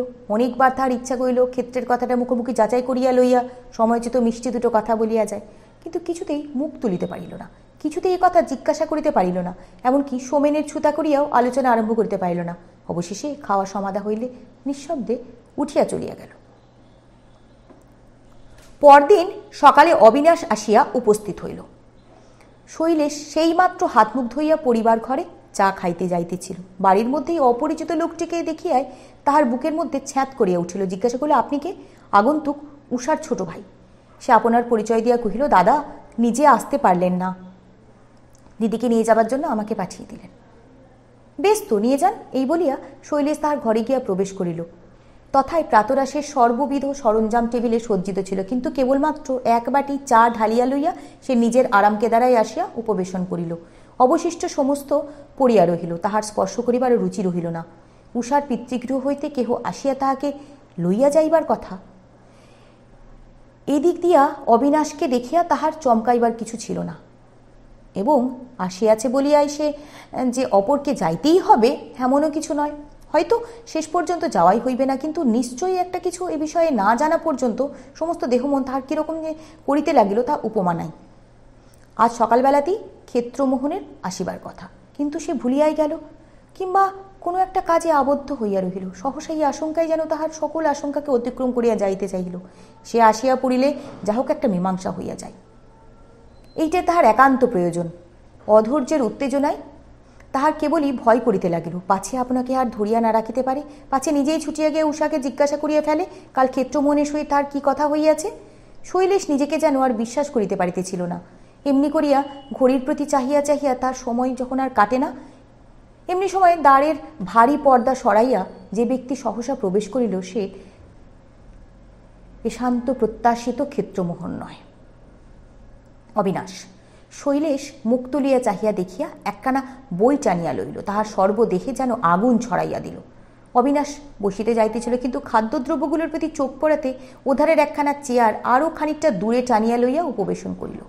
গৃহস্বামী অভ্যর্থনা করিবে এ ভরসা বোধ করি তাহার ছিল না, কিন্তু ঘরে ঢোকার একটা কারণ পর্যন্ত যখন সে জিজ্ঞাসা করিল না, তখন অবিনাশ নিজেই কথা বলিল। এই 2:30টার গাড়িতেই তো দিদি যেতে চাচ্ছেন। শৈলেশ মুখ তুলিয়া কহিল, চাচ্ছেন কেন? আমার পক্ষ থেকে কি তিনি বাধা পাবার আশঙ্কা করছেন? অবিনাশ ছেলে মানুষ, সে হঠাৎ কি জবাব দিবে ভাবিয়া না পাইয়া শুধু কহিল, আগে না। দরজার বাহিরে চুরির শব্দ পাওয়ায় শৈলেশের মন আরো বাঁকিয়া গেল। বলিল, না, আমার তরফ থেকে তার যাবার কোনো নিষেধ নেই। অবিনাশ নীরব হইয়া রহিল। শৈলেশ প্রশ্ন করিল, তোমার দাদার আসবার কথা শুনেছিল, তিনি এলেন না কেন? অবিনাশ সংকুচিতভাবে আস্তে আস্তে বলিল, তার আমাকে পাঠাবার তেমন ইচ্ছা ছিল না। কেন? অবিনাশ চুপ করিয়া রহিল। শৈলেশ বলিল, তুমি ছেলে মানুষ, তোমাকে সব কথা বলাও যায় না, বলে লাভও নেই। তবে তোমার দাদা যদি কখনো জানতে চান তো বলো, যে ব্যাপারে উষার দোষ নেই। দোষ কিংবা ভুল যদি কারো হয়ে থাকে তো সে আমার। তাকে আনতে পাঠানোই আমার উচিত হয়নি। একটু স্থির থাকিয়া পুনশ্চ কহিতে লাগিল, মনে হতো বাবা অন্যায় করে গেছেন। দীর্ঘকাল পরে অবস্থা বসে যখন সময় এলো, ভাবলুম এবার তার প্রতিকার হবে। তোমার দিদি এলেন বটে, কিন্তু এক দোষ শত দোষ হয়ে দেখা দিল। ইহার আর উত্তর কি? অবিনাশ মৌন হইয়া রহিল। এমনি সময়ে সহসা অন্যদিকে দরজা ঠেলিয়া ক্ষেত্রমোহন প্রবেশ করিলেন। শৈলেশ চাহিয়া দেখিল, কিন্তু থামিতে পারিল না। কঠিন বাক্যের স্বভাবই এই যে সে নিজের ভারেই নিজে কঠিনতম হইয়া উঠিতে থাকে। উষা অন্তরালে দাঁড়াইয়া অভ্রান্ত লক্ষ্যে তাহাকে নিরন্তর বিদ্ধ করিবার নির্দয় উত্তেজনায় জ্ঞানশূন্য হইয়া শৈলেশ বলিতে লাগিল, তোমার ভগিনীকে একদিন বিবাহ করেছিলুম সত্য, কিন্তু সহধর্মিনী তাকে কোনো মতেই বলা চলে না। আমাদের শিক্ষা দীক্ষা সমাজ ধর্ম কিছুই এক নয়। জোর করে তাকে গৃহে রাখতে নিজের বাড়িটাকে যদি টোল বানিয়েও তুলি, কিন্তু আমার একমাত্র ছোট বোন দুঃখে ক্ষোভে পর হয়ে যায়। একটি মাত্র ছেলে কুশিক্ষায় কুদৃষ্টান্তে পরিপূর্ণ হয়ে ওঠে। এ তো কোনো ক্রমেই আমি হতে দিতে পারিনি। তবে তার কাছে আমি এই জন্য কৃতজ্ঞ যে মুখ ফুটে আমি যা বলতে পেরেছিলুম না বা যা চাইছিলুম না, তিনি নিজে থেকে সেই দুরূহ কর্তব্যটাই আমার সম্পন্ন করে দিলেন। ক্ষেত্রমোহন বিস্ময়ে বাকশূন্য হইয়া চাহিয়া রহিলেন। শৈলেশ লাজুক দুর্বল স্বভাবের লোক, ভয়ঙ্কর কিছু উচ্চারণ করা তাহার একান্তই প্রকৃতি বিরুদ্ধ। কিন্তু উন্মাদের মতো সে এ কি করিতেছে? উষার ছোট ভাই রইতে আসিয়াছে, এ সংবাদ তিনি ইতিপূর্বেই পাইয়াছিলেন। অতএব অপরিচিত লোকটি যে সেই তাহাতে সন্দেহ নাই। তাহারই সম্মুখে এসি কি? ক্ষেত্রমোহন ব্যগ্র অনুনয়ের হাত দুটি প্রায় জোর করিয়াই বলিয়া উঠিলেন, দেখবেন আপনার দিদিকে যেন এসব গুণাজ্ঞেও জানাবেন না। অপরিচিত ছেলেটি দ্বারের প্রতি অঙ্গুলি নির্দেশ করিয়া ঘাড় নাড়িয়া কহিল, আমাকে কিছুই জানাতে হবে না। বাইরে দাঁড়িয়ে নিজের কানে সমস্ত শুনতে পাচ্ছেন। বাইরে দাঁড়িয়ে? ওইখানে? প্রত্যুত্তরে ছেলেটি জবাব দেবার পূর্বেই শৈলেশ স্পষ্ট করিয়া বলিল, হ্যাঁ, আমি জানি ক্ষেত্র, তিনি ওইখানে দাঁড়িয়ে। উত্তর শুনিয়া ক্ষেত্রমোহন স্তব্ধ বিবর্ণ হইয়া বসিয়া রহিলেন। সেই দিন ঘণ্টা 2-3 পরে ভগিনীকে লইয়া যখন অবিনাশ স্টেশন অভিমুখে রওনা হইল, তখন সোমেন তাহার পিসির বাড়িতে, তাহার পিতা কলেজ গৃহে এবং ক্ষেত্রমোহন হাইকোর্টের বার লাইব্রেরিতে বসিয়া। পরদিন সকালে চায়ের টেবিল যেমনকার তেমনি রহিল। টেবিলে বসিয়া বিভা স্বামীকে কটাক্ষ করিয়া জিজ্ঞাসা করল, দাদা কি করছেন দেখলে? ক্ষেত্রমোহন কহিলেন, দেখলুম তো, হাতে আছে একখানা বই, কিন্তু আসলে করছেন বোধ করি অনুশোচনা। এ কাজটা তুমি কবে করবে? কোনটা, বই না অনুশোচনা? বিভা কহিল, বই তোমার হাতে আর মানাবে না, আমি শেষের কাজটা বলছি। ক্ষেত্রমোহন খোঁচা খাইয়া বলিলেন, ভাইকে ডেকে বাপের বাড়ি চলে গেলেই বোধ করতে পারি। বিভার মন আজ প্রসন্ন ছিল, সে রাগ করিল না, কহিল, ও কাজটা আমি বোধহয় পেরে উঠব না, কারণ হিন্দেওয়ানির জপ তপ এবং ছুঁই ছুঁই করার বিদ্যাটা ছেলেবেলা থেকেই শিখে উঠবার সুযোগ পাইনি। স্ত্রীর কথায় আজকাল ক্ষেত্রমোহন প্রায়ই অসহিষ্ণু হইয়া পড়িতেন। এখন কিন্তু ক্রোধ সংবরণ করিয়া সহজ কণ্ঠে বলিলেন, তোমার অতি বড় দুর্ভাগ্য যে ও সুযোগ তুমি পাওনি। পেলে হয়তো এত বড় বিড়ম্বনা তোমার দাদার অদৃষ্টে আজ ঘটত না। এই বলে তিনি ঘর ছাড়িয়া বাহির হইয়া গেলেন। ভবানীপুরে সে সুশিক্ষিতা পাত্রীটিকে পাত্রস্থ করিবার চেষ্টা পুনরায় আরম্ভ হইল। শুধু বিভা এবার স্বামীর আন্তরিক বিরাগের ভয়ে তাহাতে প্রকাশ্যে যোগ দিতে পারিল না, কিন্তু প্রচ্ছন্ন সহানুভূতি নানা প্রকারে দেখাইতে বিরত রহিল না। কন্যাপক্ষ হইতে অনুরুদ্ধ হইয়া ক্ষেত্রমোহন একদিন সোজাসুজি প্রশ্ন করিলে শৈলেশ অস্বীকার করিয়া সহজভাবেই কহিল, জীবনের অধিকাংশই তো গত হইয়া গেল ক্ষেত্র, বাকি কটা দিনের জন্য আর নতুন ঝঞ্ঝাট মাথায় নিতে ভরসা হয় না। সোমেন আছে, বরঞ্চ আশীর্বাদ করো তোমরা, সে বেঁচে থাক, এসবে আমার আর কাজ নেই। মানুষের অকপট কথাটা বোঝা যায়। ক্ষেত্রমোহন মনে মনে আজ বেদনাবোধ করিলেন। ইহার পর হইতেই তিনি আদালতের ফেরত প্রায়ই আসিতে লাগিলেন। গৃহে গৃহিণী নাই, সন্তান নাই, গোটা তিনেক চাকরে মিলিয়া সংসার চালাইতেছে। দেখিতে দেখিতে সমস্ত বাড়িটা এমনি বিশৃঙ্খলা ছন্ন ছাড়া মূর্তি ধারণ করিল যে ক্লেশ অনুভব না করিয়া পারা যায় না। প্রায় মাসাধিকাল পরে সে সেই কথারই পুনরুত্থান করিয়া কহিল, তুমি তো মনের ভাব আমার জানো শৈলেশ, কিন্তু কেউ একজন বাড়িতে না থাকলে বাঁচা কঠিন, বিশেষ বুড়ো বয়সে। উমা আজ উপস্থিত ছিল। সে বলিল, বুড়ো বয়সের এখনো ঢের দেরি, এবং তার ঢের আগেই বৌদি এসে হাজির হবেন। রাগ করে মানুষে আর কতকাল বাপের বাড়িতে থাকে। এই বলিয়া সে একবার দাদার মুখের প্রতি ও একবার শৈলেশের মুখের প্রতি চাহিল, কিন্তু দুজনের কেহই জবাব দিল না। বিশেষত শৈলেশের মুখ যেন সহসা মেঘাচ্ছন্নর মতো হইয়া উঠিল। কিন্তু উমা চাহিয়াই আছে দেখিয়া কিছুক্ষণ পরে শুধু ঘাড় নাড়িয়া কহিল, না, তিনি আর আসবেন না। উমা অত্যন্ত অবিশ্বাসের জোর দিয়া বলিল, আসবেন না? নিশ্চয়ই আসবেন, হয়তো এই মাসের মধ্যেই এসে পড়তে পারেন। হ্যাঁ দাদা, পারেন না? ফিরিয়া আসা যে কত কঠিন দাদা তাহা জানিতেন। যাইবার পূর্বে শৈলেশের মুখের প্রত্যেক কথাটি তাহার বুকে গাঁথা হইয়াছিল। উষা কোনোদিন যে সে সকল বিস্তৃত হইতে পারে তিনি ভাবিতেও পারিতেন না। বধূর প্রতি শৈলেশের পিতা অপরিসীম অবিচার এবং অত্যাচার করিয়াছেন। ফিরিয়া আসার পরে বিভা ঈর্ষাবশে বহুবিধ অপমান করিয়াছে এবং তাহার চূড়ান্ত করিয়াছে শৈলেশ। তথাপি হিন্দু নারীর শিক্ষা ও সংস্কার বিশেষ উষার মধুর চরিত্রের সহিত মিলাইয়া তাহার স্বামীগৃহ ত্যাগ করিয়া যাওয়ার ক্ষেত্রমোহন কিছুতেই অনুমোদন করিতে পারিতেন না। এই কথা মনে করিয়া তাহার যখনই কষ্ট হইত তখনই এই বলিয়া নিজে সান্ত্বনা দিতেন যে উষা নিজের প্রতি অনাদর অবহেলা সহিয়াছে, কিন্তু স্বামী যখন তাহার ধর্মাচরণে ঘা দিল সে আঘাত সে সহিল না। বোধ করি এই জন্যই বহুদিন পরে একদিন যখন তার স্বামী গৃহে ডাক পড়িল তখন এতটুকু দ্বিধা, এতটুকু অভিমান করে নাই, নিঃশব্দে এবং নির্বিচারে ফিরিয়া আসিয়াছিল। হিন্দু রমণীর এই ধর্মাচরণ বস্তুটির সহিত সংস্কারমুক্ত এবং আলোকপ্রাপ্ত ক্ষেত্রমোহনের বিশেষ পরিচয় ছিল না। এখন নিজের বাড়ির সঙ্গে তুলনা করিয়া আর একজনের বিশ্বাসের দৃঢ়তা ও আপনাকে বঞ্চিত করিবার শক্তি দেখিয়া তার নিজেদের সমস্ত সমাজটাকে যেন তুচ্ছ ও তুচ্ছ মনে হতে লাগিল। তিনি মনে মনে বলিতেন, এতখানি সত্যিকার তেজ তো আমাদের কোনো মেয়েদের মধ্যে নাই, তাহারা আশঙ্কা করিতে পারে। তাহার আশঙ্কাও হইল, বুঝি এই সত্যকারের ধর্মবস্তুটাই তাহাদের মধ্য হইতে নির্বাসিত হইয়া গেছে। যে বিশ্বাস আপনাকে পীড়িত করিতে পিছাইয়া দাঁড়ায় না, শ্রদ্ধার গভীরতায় যাহার দুঃখ ও ত্যাগের মধ্য দিয়ে আপনাকে যাচাই করিয়া লয়, এ বিশ্বাস কই বিভার, কই উমার? তারও সে তো অনেকেরই জানে, কিন্তু কোথায় ইহার তুলনা? ইহার এই অনুভূতি একদিকে সংকোচ আর অন্যদিকে ভক্তিতে তাহার সমস্ত অন্তর যেন পরিপূর্ণ করিয়া দিতে থাকিল। কারণ এই কয়টা দিনের মধ্যেই স্বামীকে যে উষা কতখানি ভালোবাসিয়াছে এ কথা তো তাহার অবিদিত ছিল না। আবার পরক্ষণে যখন মনে হইল সমস্ত ভাসিয়া গিয়া এত বড় কাণ্ড ঘটিল কিনা শুধু একজন মুসলমান ভৃত্যকে লইয়া, যে আচার সে পালন করে না, বাটির মধ্যে তাহারই পুনঃপ্রচলন একেবারে তাহাকে বাড়ি ছাড়া করিয়া দিল। অপরে যায় না করুন, কিন্তু বউ ঠাকুরুনকে স্মরণ করিয়া ইহারই সংকীর্ণ তুচ্ছতায় এই লোকটি যেন একেবারে বিস্ময় ও ক্ষোভে অভিভূত হইয়া পড়িলেন।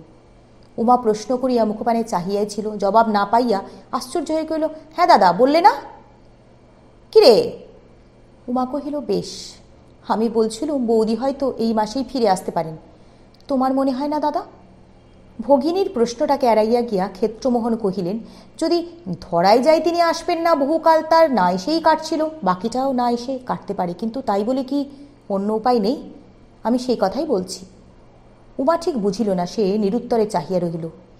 শৈলেশ তাহার বিস্মিত মুখের প্রতি দৃষ্টিপাত করিয়া কহিল, তার ফিরে আসা আমি সঙ্গত মনে করি নে উমা, তিনি আমার বিবাহিতা স্ত্রী, কিন্তু সহধর্মিণী তাকে আমি বলতে পারি নে। উষার বিরুদ্ধে অভদ্র ইঙ্গিতে ক্ষেত্রমোহন মনে মনে বিরক্ত হইলেন, কহিলেন, ধর্মই নেই আমাদের, তা আবার সহধর্মিণী? ওসব উচ্চাঙ্গের আলোচনায় কাজ নেই ভাই, আমি সংসার চালাবার মতো একটা ব্যবস্থার প্রস্তাব করছি। শৈলেশ গভীর বিস্ময়ে কহিল, ধর্ম নেই আমাদের? ক্ষেত্রমোহন কহিলেন, কোনখানে আছে দেখাও, রোজগার করি, খায়দায় থাকি, ব্যাস, আমাদের সহধর্মিণী না হলেও চলে। তখনকার লোকের ছিল শ্রাদ্ধ, শান্তি, পুজোপাঠ, ব্রত, নিয়ম, ধর্ম নিয়েই তারা মেতে থাকত। তাদের ছিল সহধর্মিণীর প্রয়োজন, আমাদের অত বায়নাক্কা কিসের? শৈলেন মর্মাহত হইয়া কহিল, সহধর্মিনী তাই।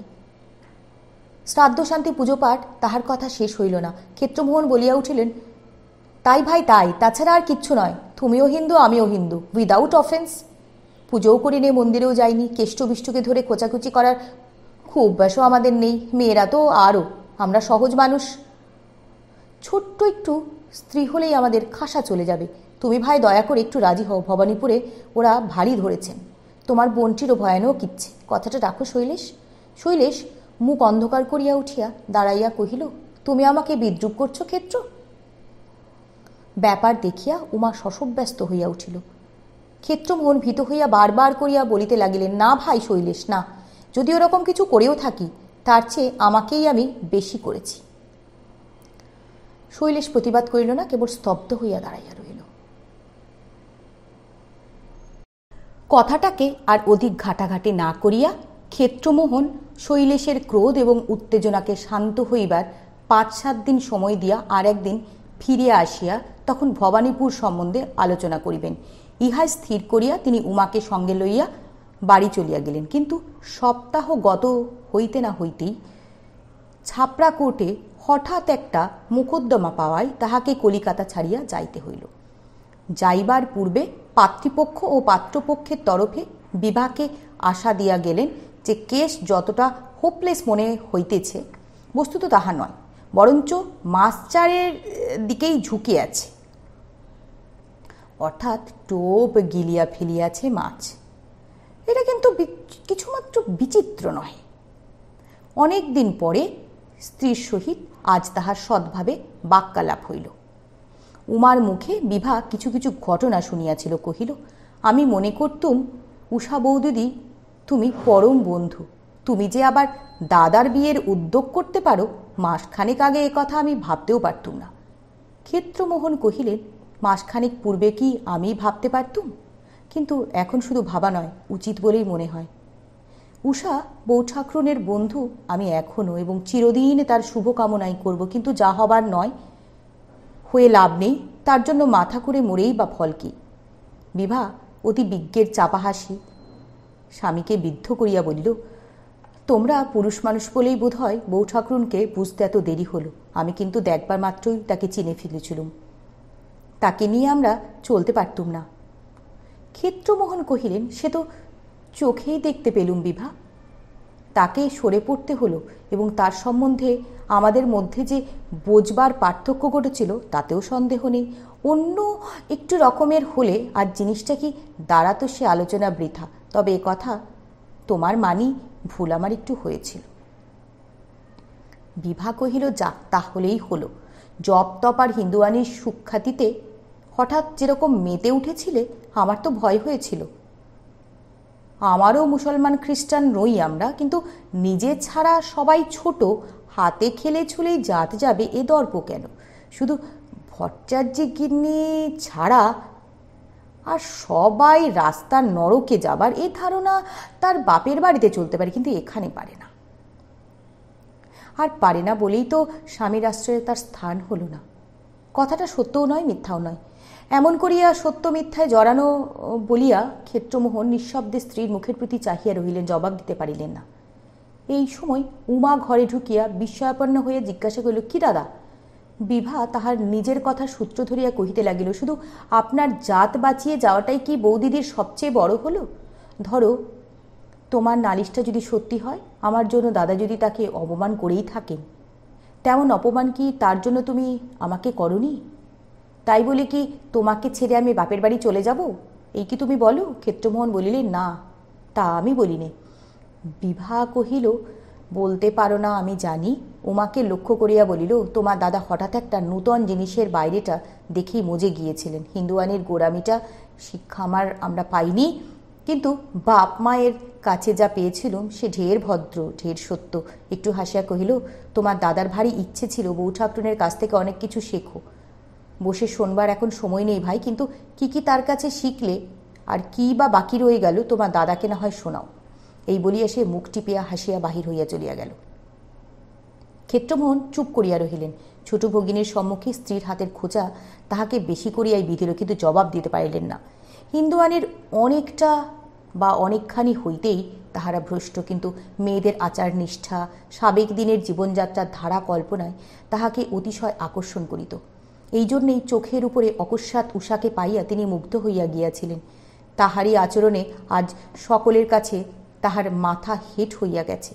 এই বধূটিকেই কেন্দ্র করিয়া সে যে শিক্ষা এবং সংস্কারের কথা আত্মীয় পরিজনের মধ্যে মেয়েদের কাছে সগর্বে বারবার বলিত, সেইখানেই তাহার অত্যন্ত আঘাত লাগিয়াছে। নিজের জন্য উষা নিজেই শুধু দায়ী, তাহার অন্যায় আর কিছু স্পর্শ করে নাই, করিতেই পারে না। এই কথাটা তিনি জোর দিয়া বলিতে চাহিল, মুখে তাহার বাঁধিয়া যাইত। তাই স্ত্রী চলিয়া গেলে তিনি উমার কাছে কতকটা জবাবদিহির মতো স্নিগ্ধ কণ্ঠে বলিতে লাগিলেন, গোরামি সকল জিনিসেরই মন্দ, এ আমি অস্বীকার করি নে উমা। হিন্দুয়ানির এই গলদটাই ঘুচানো চাই, কিন্তু আমরা যে আরও মন্দ এ কথা অস্বীকার করলে তো আরও অন্যায় হবে। দাদা ও বৌদির বাদবিতণ্ডার আলোচনায় উমা চিরদিনই মৌন হইয়া থাকিত। বিভার অনুপস্থিতিতেও তাই এখনও নিরুত্তরে বসিয়া রহিল। সেই রাত্রে ছাপড়া যাইবার পূর্বে ক্ষেত্রমোহন বিভাকে ডাকিয়া কহিলেন, আমার ফিরতে বোধ করি 4-5 দিন দেরি হবে। ইতিমধ্যে ভবানীপুরে ওদের কারোর সঙ্গে যদি দেখা হয় বলো, শৈলেশকে সম্মত করাতে আমি পারব। বিভা জিজ্ঞাসা করিল, বউ ঠাকুরুন তাহলে আর ফিরছেন না? ক্ষেত্রমোহন বলিলেন, না, যতই ভাবছি মনে হচ্ছে শৈলেশের চেয়ে তার অপরাধী বেশি। তুমি ঠিক কথাই বলেছ। যে শিক্ষায় মানুষকে এত বড় সংকীর্ণ এবং স্বার্থপর করে তোলে, সে শিক্ষার মূল্য এতকালে বা এককালে যতই থাক এখন আর নেই। অন্তত আমাদের মধ্যে তার পুনঃপ্রচলনের আবশ্যকতা নেই। তাই বটে, বউ ঠাকুরুনের আচার বিচারের বিড়ম্বনাই ছিল, বস্তু কিছু ছিল না। থাকলে গৃহাশ্রয় ত্যাগ করতেন না। আচ্ছা চললুম, এই বলিয়া তিনি ঘর হইয়া বাহির হইয়ে মোটরে গিয়া উপবেশন করিলেন। মফস্বলে মোকদ্দমা সারিয়া কলকাতায় ফিরিতে তার 5 দিনের বদলে দিন 10 বিলম্ব হইয়া গেল। বাটিতে পা দিয়া প্রথমেই দেখা মিলিল উমার। সেই খবর দিল যে দিন 2 পূর্বে মাস 6 ছুটি লইয়া শৈলেশবাবু আবার এলাহাবাদে চলিয়া গিয়াছেন এবং সোমেনকেও স্কুল ছাড়াইয়া এবার সঙ্গে লইয়া গিয়াছেন। এমন হঠাৎ যে? উমা কহিল, কি জানি, সোমেনকে নিতে এসেছিলেন, বললেন শরীর ভালো নয়। বিভা ঘরে প্রবেশ করিতেই তাহাকে উদ্দেশ্য করিয়া ক্ষেত্রমোহন কহিলেন, শরীর ভালো না থাকারই কথা, কিন্তু সারবার ব্যবস্থাও নয়। আরও কি বলিতে যাইতেছিলেন, কিন্তু উমা দাঁড়াইয়া আছে দেখিয়া চুপ করিয়া গেলেন। আরও 5টা জুনিয়র ব্যারিস্টারের যেভাবে দিন কাটে, ক্ষেত্রমোহনের দিনও ঠিক তেমনি কাটিতে লাগিল। হাতে টাকার টান পড়িলে হিন্দুয়ানি ও সাবেক চালচলনের অশেষ প্রশংসা করেন, আর অর্থাগম হইলেই চুপ করিয়া যান। যেমন চলিতেছিল তেমনি চলে। শৈলেশের তিনি বাস্তবিক শুভাকাঙ্ক্ষী, তাহাকে চিনিতেন। তাহার মতো দুর্বল প্রকৃতির মানুষকে দিয়ে প্রায় সব কাজই করানো যায়, এই মনে করিয়া তিনি ভবানীপুর এখনও হাতছাড়া করেন নাই। তাহাদের এই বলিয়া ভরসা দিতেন যে পশ্চিম হইতে ঘুরিয়া আসার যা বিলম্ব। বউ ঠাকুরুনকে তিনি এখনও প্রায় তেমনি স্নেহ করেন, তেমনি শ্রদ্ধাই পায় এখনও তার প্রতি আছে। কিন্তু ফিরিয়া আসে আর কাজ নেই। যেখানে থাকুক সুস্থ থাকুক, নিরাপদে থাকুক, ধর্মজীবনে তাহার উত্তরোত্তর উন্নতি ঘটুক, কিন্তু শৈলেশের গৃহস্থালীর মধ্যে আর নয়। নিজের একটা ভুল এখন প্রায়ই মনে হয়। স্বামীকে উষা ভালোবাসিতে পারে নাই, পারাও কখনো সম্ভব নয়। ছেলেবেলা হইতে কড়া রকমের আচার বিচারের ভিতর দিয়া ধাতটা তাহার কড়া হইয়াই গেছে। সুতরাং ইহকালের চেয়ে পরকালই তাহার বেশি আপনার। স্বামীকে ত্যাগ করিয়া যাওয়াও তাই এত সহজ হইয়াছে। তাহার নিজের মধ্যে যে স্বামী ছিল, উষার এই আচরণে সে যেন ভীত তেমনি ব্যথিত হইয়াছিল। তাহার মনে হইত সোমেনকে যে এত সত্বর ভালোবাসিয়াছিল, সেও কেবল সম্ভবপর হইয়াছিল তাহার কড়া কর্তব্যের দিক দিয়া। সত্যকারের স্নেহ নয় বলিয়াই যাবার দিনটিতে তাহার কোথাও কোনো টান লাগে নাই। এমনিভাবেই যখন কলিকাতার ইহাদের দিন কাটিতেছিল, তখন মাস 2 পরে সহসা এলাহাবাদ হইতে খবর আসিল যে সোমেনের একটি কচি বয়সেই শৈলেশ তাহার পিতা দিয়াছে এবং নিজেও এক ভক্ত বৈষ্ণবের কাছে দীক্ষা গ্রহণ করিয়াছে। গঙ্গা স্নান একটা দিনের জন্য পিতাপুত্রের বাদ যাইবার জো নাই এবং মাছ মাংস যে পাড়ায় আসে সে পথ দিয়া শৈলেশ হাঁটে না। শুনিয়া উমা চুপি চুপি হাসিতে লাগিল। বিভা কহিল, তামাশাটি কে করলেন? যোগেশবাবু। ক্ষেত্রমোহন কহিলেন, খবর যোগেশবাবুর কাছ থেকেই এসেছে সত্যি, কিন্তু তামাশা করিবার মতো ঘনিষ্ঠতা তো তার সঙ্গে নেই। বিভা কহিল, দাদার বন্ধু তো, দোষ কি? একটু থামিয়া বহিল, কেন জানো, বৌদিদির সমস্ত ব্যাপার দাদার কাছেই শুনেছেন এবং এত লোকের মাঝখানে তুমিই শুধু তার গোড়ামের ভক্ত হয়ে উঠেছিলে, তাই তো রসিকতাটুকু তোমার পরেই হয়েছে। সহস্যে বলিতে লাগিল, কেস আরম্ভ করবার সময় মাঝে মাঝে বুদ্ধিটা যদি আমার কাছে নাও তো মোকদ্দমা বোধ হয় তোমাকে এত হারতে হয় না। উমা, আজ একটু চটপট তৈরি হয়ে নাও, 7টার মধ্যে পৌঁছতে না পারলে কিন্তু লাবণ্য রাগ করবে। তোমার দাদাটিকে আড়ালে ডেকে একটু বলে দিও ভাই, ঠেকলে যেন এখন থেকে কনসাল্ট করেন, পয়সা যারা দেয় তারা খুশি হবে। উমা মুখ টিপিয়া হাসিয়া চলিয়া গেল। যোগেশবাবুর হঠাৎ ঠাট্টা করবার হেতুটা যে বৌদিদি ঠিক অনুমান করিয়াছিল তাহা সে বুঝিয়ে এল। ইহার পরদিন 5-6 পর হবে একখানা মস্ত চিঠি আসিয়া ক্ষেত্রমোহন স্ত্রীর সম্মুখে ফেলিয়া দিয়া কহিলেন, যোগেশবাবুর বাবার লেখা, বয়স 70-72, চাক্ষুষ আলাপ নেই, চিঠিপত্রেই পরিচয়, লোক কেমন ঠিক জানি নে, তবে এটা ঠিক জানি যে ঠাট্টার সুবাদ আমার সঙ্গে তার নেই। দীর্ঘপত্র, বাংলায় লেখা। আদ্যপান্ত বারদুই নিঃশব্দে পড়িয়া বিভা মুখ তুলিয়া কহিল, ব্যাপার কি? তোমাকে তো একবার যেতে হয়। কিন্তু আমার তো 1 মিনিটেই সময় নেই। বিভা কহিল, সে বললে হবে না, এই বিপদে আমরা না গেলে আর কে যাবে? এ চিঠির অর্ধেকও যদি সত্যি হয়, সে যে ঘোরতর বিপদ তাতে তো আর 1 বিন্দু সন্দেহ নেই। ক্ষেত্রমোহন মাথা নাড়িয়া বলিলেন, না, সে বিষয়ে আমার সম্পূর্ণ একমত, কিন্তু যা করেই হোক এবং গেলেই যে বিপদ কাটবে তারই বা ঠিকানা কি? দুজনে বহুক্ষণ নিঃশব্দে বসিয়া রহিলেন। অবশেষে দীর্ঘ নিঃশ্বাস গোপন করিয়া ক্ষেত্রমোহন কহিলেন, শৈলেশের দ্বারা সমস্তই সম্ভব। মনের জোর বলে যে বস্তু সে তার একেবারে নেই, মরুগ্গে যা। কিন্তু দুঃখ এইটুকু যে সঙ্গে সঙ্গে ছেলেটাকেও সে বিগড়ে তুলেছে। যেমন করে পারো এইখানে তোমরা বাধা দেওয়া চাই। বিভা বিষণ্ণ গম্ভীর মুখে স্তব্ধ হইয়া বসিয়া রহিল। সে কান্নাকাটি অভিমান সমস্তই করিতে পারে, কিন্তু ঠেকাইবার সাধ্য তাহার নাই। তাহার সে মনে মনে জানিত। ক্ষেত্রমোহন অনেকক্ষণ স্থিরভাবে থাকিয়া আস্তে আস্তে কহিলেন, সন্দেহ আমার বরাবরই ছিল, কিন্তু একটা জিনিস আমি নিশ্চয় ধরেছি বিভা, উষাকে তোমার দাদা সত্যই ভালোবেসেছিল। এত ভালো সে সোমেনের মাকে কোনোদিন বাসেনি। এসব হয়তো তারই প্রতিক্রিয়া। বিভা রাগ করিল, কহিল, ভাই এমনি করে তার মন পাওয়ার চেষ্টা করছেন। দেখো, দাদা আমার দুর্বল হতে পারেন, কিন্তু ইতর নন। কারো জন্যে এই সংসাজার ফন্দি মাথায় আসবে না। এই প্রতিক্রিয়াটা, বস্তুটা যে কি অদ্ভুত ব্যাপার বিভা তাহা কি জানে। শব্দটা শুধু ক্ষেত্রমোহন বইয়ে পড়িয়াছে। তিনিও ইহার বিশেষ কিছুই জানেন না। তার স্ত্রীর ক্রোধের প্রত্যুত্তরে তিনি চুপ করিয়া রহিলেন। অন্ধকারে তর্কযুদ্ধ চালাইতে তাহার সাহস হইল না। কিন্তু প্রতিক্রিয়া যাই হোক, কাজের বেলায় বিভাই জয়ী হইল। স্বামীকে দিন 2 মধ্যে কাজকর্ম ফেলিয়া এলাহাবাদ রওনা হইতে হইল। ফিরিয়া আসিয়া তিনি আনুপর্বিক যাহা বর্ণনা করিলেন তাহা যেমন হাস্যাস্পদ তেমনি অপ্রিয়। যোগেশবাবুর বাটির কাছেই বাসা, কিন্তু শৈলেশের সহিত সাক্ষাৎ হয় নাই। সে গুরুভাইদের সহিত শ্রীগুরু পাদপদ্ম দর্শনে বৃন্দাবন গিয়াছে। দেখা হইয়াছে সোমেনের সঙ্গে। তাহার শাস্ত্রানুমোদিত ব্রহ্মচারীর বেশ, শাস্ত্রসঙ্গত আচার বিচার। স্থানীয় একজন নিষ্ঠাবান ব্রাহ্মণ আসিয়া সকাল সন্ধ্যায় বোধ করি ব্রহ্মবিদ্যা শিখাইয়া যান। এই বলিয়া ক্ষেত্রমোহন কহিলেন, আমাকে দেখে সে বেচারা 2 চোখ ছলছল করিতে লাগিল। তার চেহারা দেখে মনে হলো যেন খাবার কষ্টটা তার বেশি হয়েছে। এই ছেলেটির প্রতি বিভার এক প্রকারের স্নেহ ছিল। তাহা অত্যন্ত বেশি না হইলেও বিদেশে দুঃখ পাইতেছে শুনিয়া সে সহিতে পাইল না। তার নিজের চক্ষু অশ্রুপূর্ণ হয়ে উঠিল। তাকে জোর করিয়া নিয়ে এলে না কেন? ক্ষেত্রমোহন বলিলেন, ইচ্ছে যে হয়নি তা নয়, কিন্তু ভেবে দেখলুম তাতে শেষ পর্যন্ত সুফল ফলবে না। ধর্মের ঝোঁকটাকেই আমি সবচেয়ে ভয় করি। শৈলেশ আমাদের উপর ঢের বেশি বেঁকে যেত। বিভা চোখ মুছিয়া কহিল, এত ব্যাপার ঘটেছে জানলে আমি নিজেই তোমার সঙ্গে যেতুম। চিঠি লেখালেখি এক প্রকার বন্ধ হইয়াই গিয়াছিল। তথাপি কলিকাতায় আত্মীয় বন্ধু মহলে শৈলেশের অদ্ভুত কীর্তিকথা প্রচারিত হইতে বাধে নাই। হয়তোবা স্থানে স্থানে বিবরণ একটু ঘোরালো হইয়াই রটিয়াছিল। ভবানীপুরে এ সংবাদ যে গোপন ছিল না তাহা বলাই বাহুল্য। লজ্জায় বিভা মুখ দেখাইতে পারিত না। শুধু স্বামীর কাছে সে দম্ভ করিয়া বলিত, দাদা আগে ফিরে আসুক, আমার সুমুখে কি করে ওসব করেন আমি দেখব। ক্ষেত্রমোহন চুপ করিয়া থাকিতেন। বিভার দ্বারা বিশেষ কিছু যে হইবে তাহা বিশ্বাস করিতেন না, কিন্তু সমাজের সমবেত মোরাল প্রেশারের প্রতি তাহার আস্থা ছিল। দুর্বলচিত্ত শৈলেশ হয়তো তাহার বেশি দিন ঠেকাইতে পারিবে না, এ ভরসা তিনি করিতেন। এদিকে শৈলেশ আরও মাস 4 ছুটি বাড়াইয়া লইয়াছিল, তাহাও শেষ হইতে আর মাস 2 বাকি। চাকরি ছাড়িতে সে পারিবে না তাহা নিশ্চয়। গঙ্গা স্নান ও ফোঁটা তিলক যতই কেননা প্রবাসে করিয়া করুক, শ্রীগুরু ও গুরুভাইদের দল ও কুমতলব তাহাকে প্রাণ ঢেলেও দিবে না। তারপরে ফিরে আসিলে একবার লড়াই করিয়া দেখিতে হইবে। সেদিন চা খাইয়া বসিয়া ক্ষেত্রমোহন কহিলেন, এবার কিন্তু উষা বউ ঠাকুর এলে তাকে তাড়াতাড়ি ভাইকে ডাকিয়ে আর বাপের বাড়ি পলাবার ফন্দি করতে হবে না। জপতপের মধ্যে দুজনের বনবে। বিভার মুখ মলিন হইল, জিজ্ঞাসা করিল, তার আসার কথা তুমি শুনেছ নাকি? না।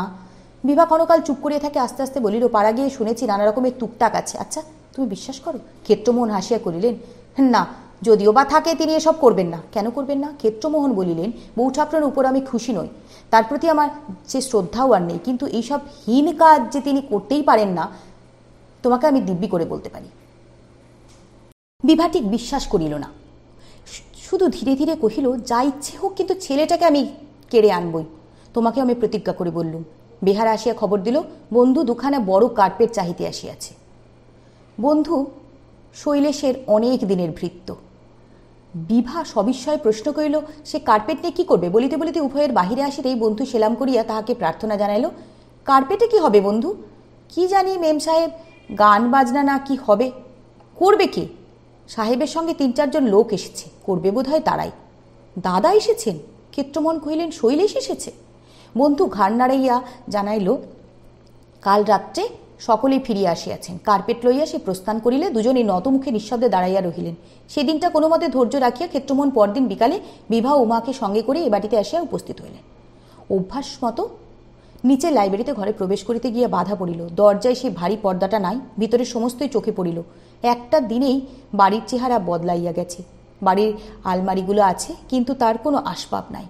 মেঝের উপরে কম্বল ও তাহাতে ফর্সা জাজিম পাতিয়া জন দুই লোক নধর পরিপুষ্ট দেহে সর্বত্র হরিনামের ছাপ মাখিয়া গলায় মোটা মোটা তুলসীর মালা পরিয়া বসিয়া আছেন। হঠাৎ সাহেব মেম দেখিয়া সন্ত্রস্ত হইয়া উঠিল। ইহাদের বিশ্রামে বিঘ্ন না ঘটাইয়া ৩ জনে উপরে যাইতেছিলেন। উঠিয়া পাচক ব্রাহ্মণ নিষেধ করিয়া বলিল, উপরের ঘরে গোসাইনী আছেন। গোসাইনীকে? পাচক ঠাকুর চুপ করিয়া রহিল। সাহেব কোথায়? উত্তরে সে উপরে অঙ্গুলি নির্দেশ করিয়া দেখাইলে ক্ষেত্রমোহন সেইখানে দাঁড়াইয়া শৈলেশ শৈলেশ করিয়া চেঁচাইতে লাগিলেন। ছুটিয়া আসিল সৌমেন। হঠাৎ তাহার বেশভূষা চেহারা দেখিয়া বিভা কাঁদিয়া ফেলিল। পরনে সাদা থান, মাথায় মস্ত টিকি, গলায় তুলসীর মালা। সে দূর হইতে প্রণাম করিল, কিন্তু কাছে আসিল না। উমা ধরিতে যাইতেছিল। ক্ষেত্রমোহন ইঙ্গিতে নিষেধ করিয়া বলিলেন, থাক, অবেলায় আর ছুঁয়ে কাজ নেই, ও বেচারাকে হয়তো আবার নাইতে দেবে। বাবা কোথায় সোমেন? সোমেন বলিল, প্রধুপাদ শ্রীভাগবত পড়ছেন। ক্ষেত্রমোহন কহিলেন, আমরা দাঁড়িয়ে রইলুম, শ্রী বাবাকে একবার খবরটা দাও। তিনি খবর পেয়েছেন, আসছেন। কয়েক মুহূর্ত পরে খড়ম পায়ে শৈলেশ নিচে আসিল। থান কাপড়, গায়ে জামা, মাথায় একটা সরু গোছের টিকি ছাড়া বাইরের চেহারার বিশেষ কোনো পরিবর্তন নাই, কিন্তু ভেতরের দিকে যে অনেক বদল হয়ে গেছে তার চোখের পলকেই চোখে পড়ে। অত্যন্ত বিনীত ভাব, মৃদু কথা। উমা ও বিমা প্রণাম করিলে সে দূরে দাঁড়াইয়া আশীর্বাদ করিল, স্পর্শ করিতে নিকটে আসিল না। ক্ষেত্রমোহন কহিলেন, বাড়িতে একটু বসবার জায়গাও নেইছে। শৈলেশ লজ্জিতভাবে কহিল, বাইরের ঘরটা নোংরা হয়ে আছে, পরিষ্কার করে নিতে হবে। ক্ষেত্রমোহন বলিলেন, তাহলে এখনকার মতো আমরা বিদায় হই। সোমেনকে লক্ষ্য করিয়া কহিলেন, এখন চললুক, আমাদের বোধ করি আর বড় একটা প্রয়োজন হবে না। তবু বলে যাই, বসবার জায়গা যদি কখনো একটা হয় তো খবর দিস বাবা, চল। শৈলেশ চুপ করিয়া দাঁড়াইয়া রহিল। গাড়িতে বিভা কাহারও সহিত একটাও কথা কহিল না। তাহার দু চক্ষু বহিয়া হু হু করিয়া জল পড়িতে লাগিল। একটা কথা তাহার নিঃসংশয়ে বুঝিয়া উঠিলেন যে ও বাড়িতে তাহাদের আর স্থান নাই। দাদা যাই কেন না করুন, সোমেনকে এসে জোর করিয়া কাড়িয়া আনিবে বলিয়া বিভা স্বামীর কাছে প্রতিজ্ঞা করিয়াছিল। স্নেহের সেই দাম্ভিক উক্তি স্বামী স্ত্রীর উভয়েরই বারবার মনে পড়িল, কিন্তু নিদারুণ লজ্জায় ইহার আবাস পর্যন্ত কেউ উচ্চারণ করিতে পারিল না। ইহার পর মাসাধিক কাল গত হইয়াছে। ইতিমধ্যে কথাটা আত্মীয় ও পরিচিত বন্ধু সমাজে এমন আবর্তর সৃষ্টি করিয়াছে যে লোকে সত্যের মধ্যেও আর যেন আবদ্ধ থাকিতে চাহে না। মুখে মুখে অতিরঞ্জিত ও পল্লবিত হইয়া সমস্ত জিনিসটা একটা কুৎসিত আকার ধারণ করিয়াছে। কোথাও কোথাও আশাও বিভার অসম্ভব হইয়া উঠিয়াছে, অথচ কোনো দিকে কোনো রাস্তায় কারো চোখে পড়িতেছে না। ক্ষেত্রমোহন জানিতেন, সংসারে অনেক উত্তেজনায় কালক্রমে ম্লান হইয়া আসে। ধৈর্য ধরিয়া স্থির থাকিতে তাহার উপায়। শুধু এই পরকালের লাভের ব্যবসাটাই একবার শুরু হইয়া গেলে আর সহজে থামিতে চাহে না। অনিশ্চিতের পথে এই অত্যন্ত সুনিশ্চিতের আশাই মানুষকে পাগল করিয়া দেয়, নিরন্তর ঠেলা দিয়া চালাইতে থাকে। ইহার উপরে প্রচণ্ড বিভীষিকা উষা। বন্ধু ও শত্রুভাবে সর্বনাশের বুনিয়াদ গড়িয়া গেছে সেই। কোনো মতে একটা খবর পাইয়া যদি আসিয়া পড়ে তো অনিষ্টের বাকি আর কিছু থাকিবে না। কেবল বিভাই নয়, তার উল্লেখ উমার। এমনকি ক্ষেত্রমোহনের আজকাল গা জ্বলিতে থাকে। বাস্তবিক তাহাকে না আনিলে তো এত বালাই কোনোদিনই ঘটার সম্ভাবনা ছিল না। আজ রবিবার সকালবেলা স্বামী স্ত্রীতে বসিয়া এই আলোচনাই করিতেছিল। সেই অপমানিত হইয়া ফিরিয়া আসার দিন হইতে নড়িবার নামটি পর্যন্ত মুখে আনেন না, এবং শ্রীগুরু ও গোসাই ঠাকুরানী উপরের ঘরে তেমন কায়েম হইয়ার বিরাজ করিতেছেন। সকাল সন্ধ্যায় নাম কীর্তন অব্যাহত চলিতেছে। ভোগাদির ব্যবস্থা উত্তরোত্তর শ্রীবৃদ্ধি লাভ করিয়াছে। এই সকল সংবাদ বন্ধুজনের মুখে নিয়মিতভাবেই বিভার কানে পৌঁছে। কেবল অতিরিক্ত একটা সম্প্রতি শোনা গিয়াছে যে শ্রীধাম নবদ্বীপে একটা জায়গা লইয়া শৈলেশ গুরুদেবের আশ্রম তৈরি করার সংকল্প করিয়াছে এবং এই হেতু অনেক টাকা ধার করিবার চেষ্টা করিয়া বেড়াইতেছে। বিভা মলির মুখে কহিল, যদি সত্যি হয় দাদাকে কি একবার বাঁচাবার চেষ্টাও করবে না? ছেলেটাকে কি চোখের সামনে ভেসেই যাবে? ক্ষেত্রমোহন নিঃশ্বাস ফিরিয়া বলিলেন, কি করতে পারি বলো? বিভা চুপ করিয়া রহিল। কেমন করিয়া হইতে পারে সে তাহার জানা নাই। ক্ষেত্রমোহন সহসা বলিয়া উঠিল, সেই পর্যন্ত তার কখনো যায়নি, আজ চলো না একবার যাই। বিভার বুকের ভেতরের মধ্যেটা আজ সত্যি কাঁদিতেছিল, তাই বোধ হয় আজ তথায় মান অভিমানের স্থান রইল না। সহজেই সম্মত হইয়া বলিল, চলো। উমাকে আজ তাহারা সঙ্গে লইল না। এই মেয়েটির সম্মুখে লজ্জার মাত্রাটা আজ তাহাদের বাড়াইবার প্রবৃত্তি হইল না। মোটর যখন তাহাদের শৈলেশের বাড়ির সম্মুখে আসিয়া থামিল তখন বেলা 10টা বাজিয়া গেছে। বাহিরের ঘরটা আজ খোলা। গুরুভাই যুগল মেঝের উপর বসিয়া একটা বড় পুটুলি কষিয়া বাঁধিতেছে। ক্ষেত্রমোহন জিজ্ঞাসা করল, শৈলেশবাবু বাড়ি আছেন? তারা মুখ তুলিয়া চাহিলেন। একটুখানি চুপ করিয়া থাকিলে কি যেন ভাবিয়া শেষে উত্তর দিলেন, না, তিনি পরশু গেছেন নবদ্বীপ ধামে। কবে ফিরবেন? কাল কিংবা পরশু সকালে। বাবুর ছেলে বাড়িতে আছে? তাহারা উভয়ে ঘাড় নাড়িয়া জানাইলেন আছে, এবং তৎক্ষণাৎ কাজে লাগিয়া গেলেন। অতঃপর বাটির মধ্যে প্রবেশ করিয়া দুজনে একসঙ্গে চোখে পড়িল লাইব্রেরি ঘরের দ্বারে একটা পুরনো ভারী পর্দাটা আজ আবার ঝুলিতেছে, একটু ফাঁক করিতেছে। চোখে পড়িল পূর্বে আসবাবপত্র যথাস্থানে সমস্ত ফিরিয়া আসিয়াছে। বিভা কহিল, ওই দুটো লোককে সরিয়ে দিয়ে দাদা আবার ঘরটায় শ্রী ফিরিয়েছেন। এইটুকু সুবুদ্ধির যে তার কখনো আমার আশা ছিল না। কিন্তু বলা তাহার শেষ হইতে না হইতে সহসা পিছনের শব্দ শুনিয়া ফিরিয়া চাহিতেই উভয়ের বিস্ময় একেবারে বাকশুদ্ধ হইয়া গেল। সোমেন বাহিরে কোথাও গিয়াছিল, রাবারের একটা বল লুফিতে লুফিতে আসিতেছে। কোথায় বা মালা, কোথায় বা টিকি, আর কোথায় বা তার ব্রহ্মচারীর বেশ, খালি গা, কিন্তু পরনে চমৎকার লাল পেরে জরি বসানো ধুতি, মাথায় চুল বাঙালি ছেলেদের মতো পরিপাটি করিয়া ছাটা, পায়ে বার্নিশ করা পামসু। সে ছুটিয়া আসিয়া বিভাকে জড়াইয়া ধরে বলল, মা এসেছেন পিসিমা, রান্না করে রাঁধছেন, চলো। এই বলে এসে টানিতে লাগিল। বিভা স্তব্ধ হইয়া বলিল, ক্ষেত্রমোহন কহিলেন, মা এসেছেন না সোমেন? তাই তো বলি, কাল দুপুরবেলা এসেছেন। চলুন পিসেমশাই রান্নাঘরে, চলো। তিনজনে রন্ধনশালার সম্মুখে আসিতেই উষা সারা পাইয়া হাত ধুইয়া বাইরে আসিয়া দাঁড়াইল। বিভা পায়ের জুতা খুলিয়া প্রণাম করিল। কহিল, কি কাণ্ড হয়েছে দেখলে বৌদি? উষা হাত দিয়া তাহার চিবুক স্পর্শ করিয়া চুম্বন করিল। হাসিয়া কহিল, দেখলুম পৈতো ভাই, ছেলেটার আকৃতি দেখে কেঁদে বাঁচিনে। তাড়াতাড়ি মালা ফালা ছিঁড়ে ফেলে নাপিত ডাকিয়ে চুল ছেটে দিই, নতুন কাপড় জুতো কিনে আনিয়ে পরিয়ে তবে তার পানে চাইতে পারি। আচ্ছা, আপনিই বা কি করছিলেন বলুন তো? এই বলে এসে কটাক্ষে ক্ষেত্রমোহনের প্রতি দৃষ্টিপাত করিল। ক্ষেত্রমোহন কহিলেন, বলবার তাড়াহুড়ো নেই বউ ঠাকুর, ধীরে সুস্থে সমস্তই বলতে পারবো। এখন ওপরে চলুন, আগে কিছু খেতে দিন। ভালো কথা, গুরু ভাই দুটি তো দেখলুম বাইরে পুটুলি কষছেন, কিন্তু শ্রী প্রধু পাদযুগল মূর্তির কি করলেন? উপরে তারা তো নেই। উষা হাসিয়া ফেলিয়া কহিল, না, ভয় নেই, তারা নবদ্বীপ ধামে গেছেন। বলি, আবার ফিরে আসছেন না তো? উষা তেমনি মৃদু কণ্ঠে হাসিয়া কহিলেন, না। ক্ষেত্রমোহন কহিলেন, বউ ঠাকুরুন, আপনার যে এরূপ সুবুদ্ধি হবে এ তো আমাদের স্বপ্নের অগোচর। ব্রহ্মচারী ব্রাহ্মণ কুমারের স্বহস্তে তুলসীমালা ছিঁড়ে দিয়ে টিকি কেটে দিয়ে এসব কি বলুন তো? উষা হাসি মুখে ক্ষেত্রমোহনের দিকে ফিরাইয়া দিয়া কহিল, কথা বেশ তো, বলবার তাড়াহুড়ো কি জামাইবাবু, ধীরে সুস্থে সমস্তই বলতে পারবো। এখন উপরে চলুন, আগে কিছু আপনাদের খেতে দিই।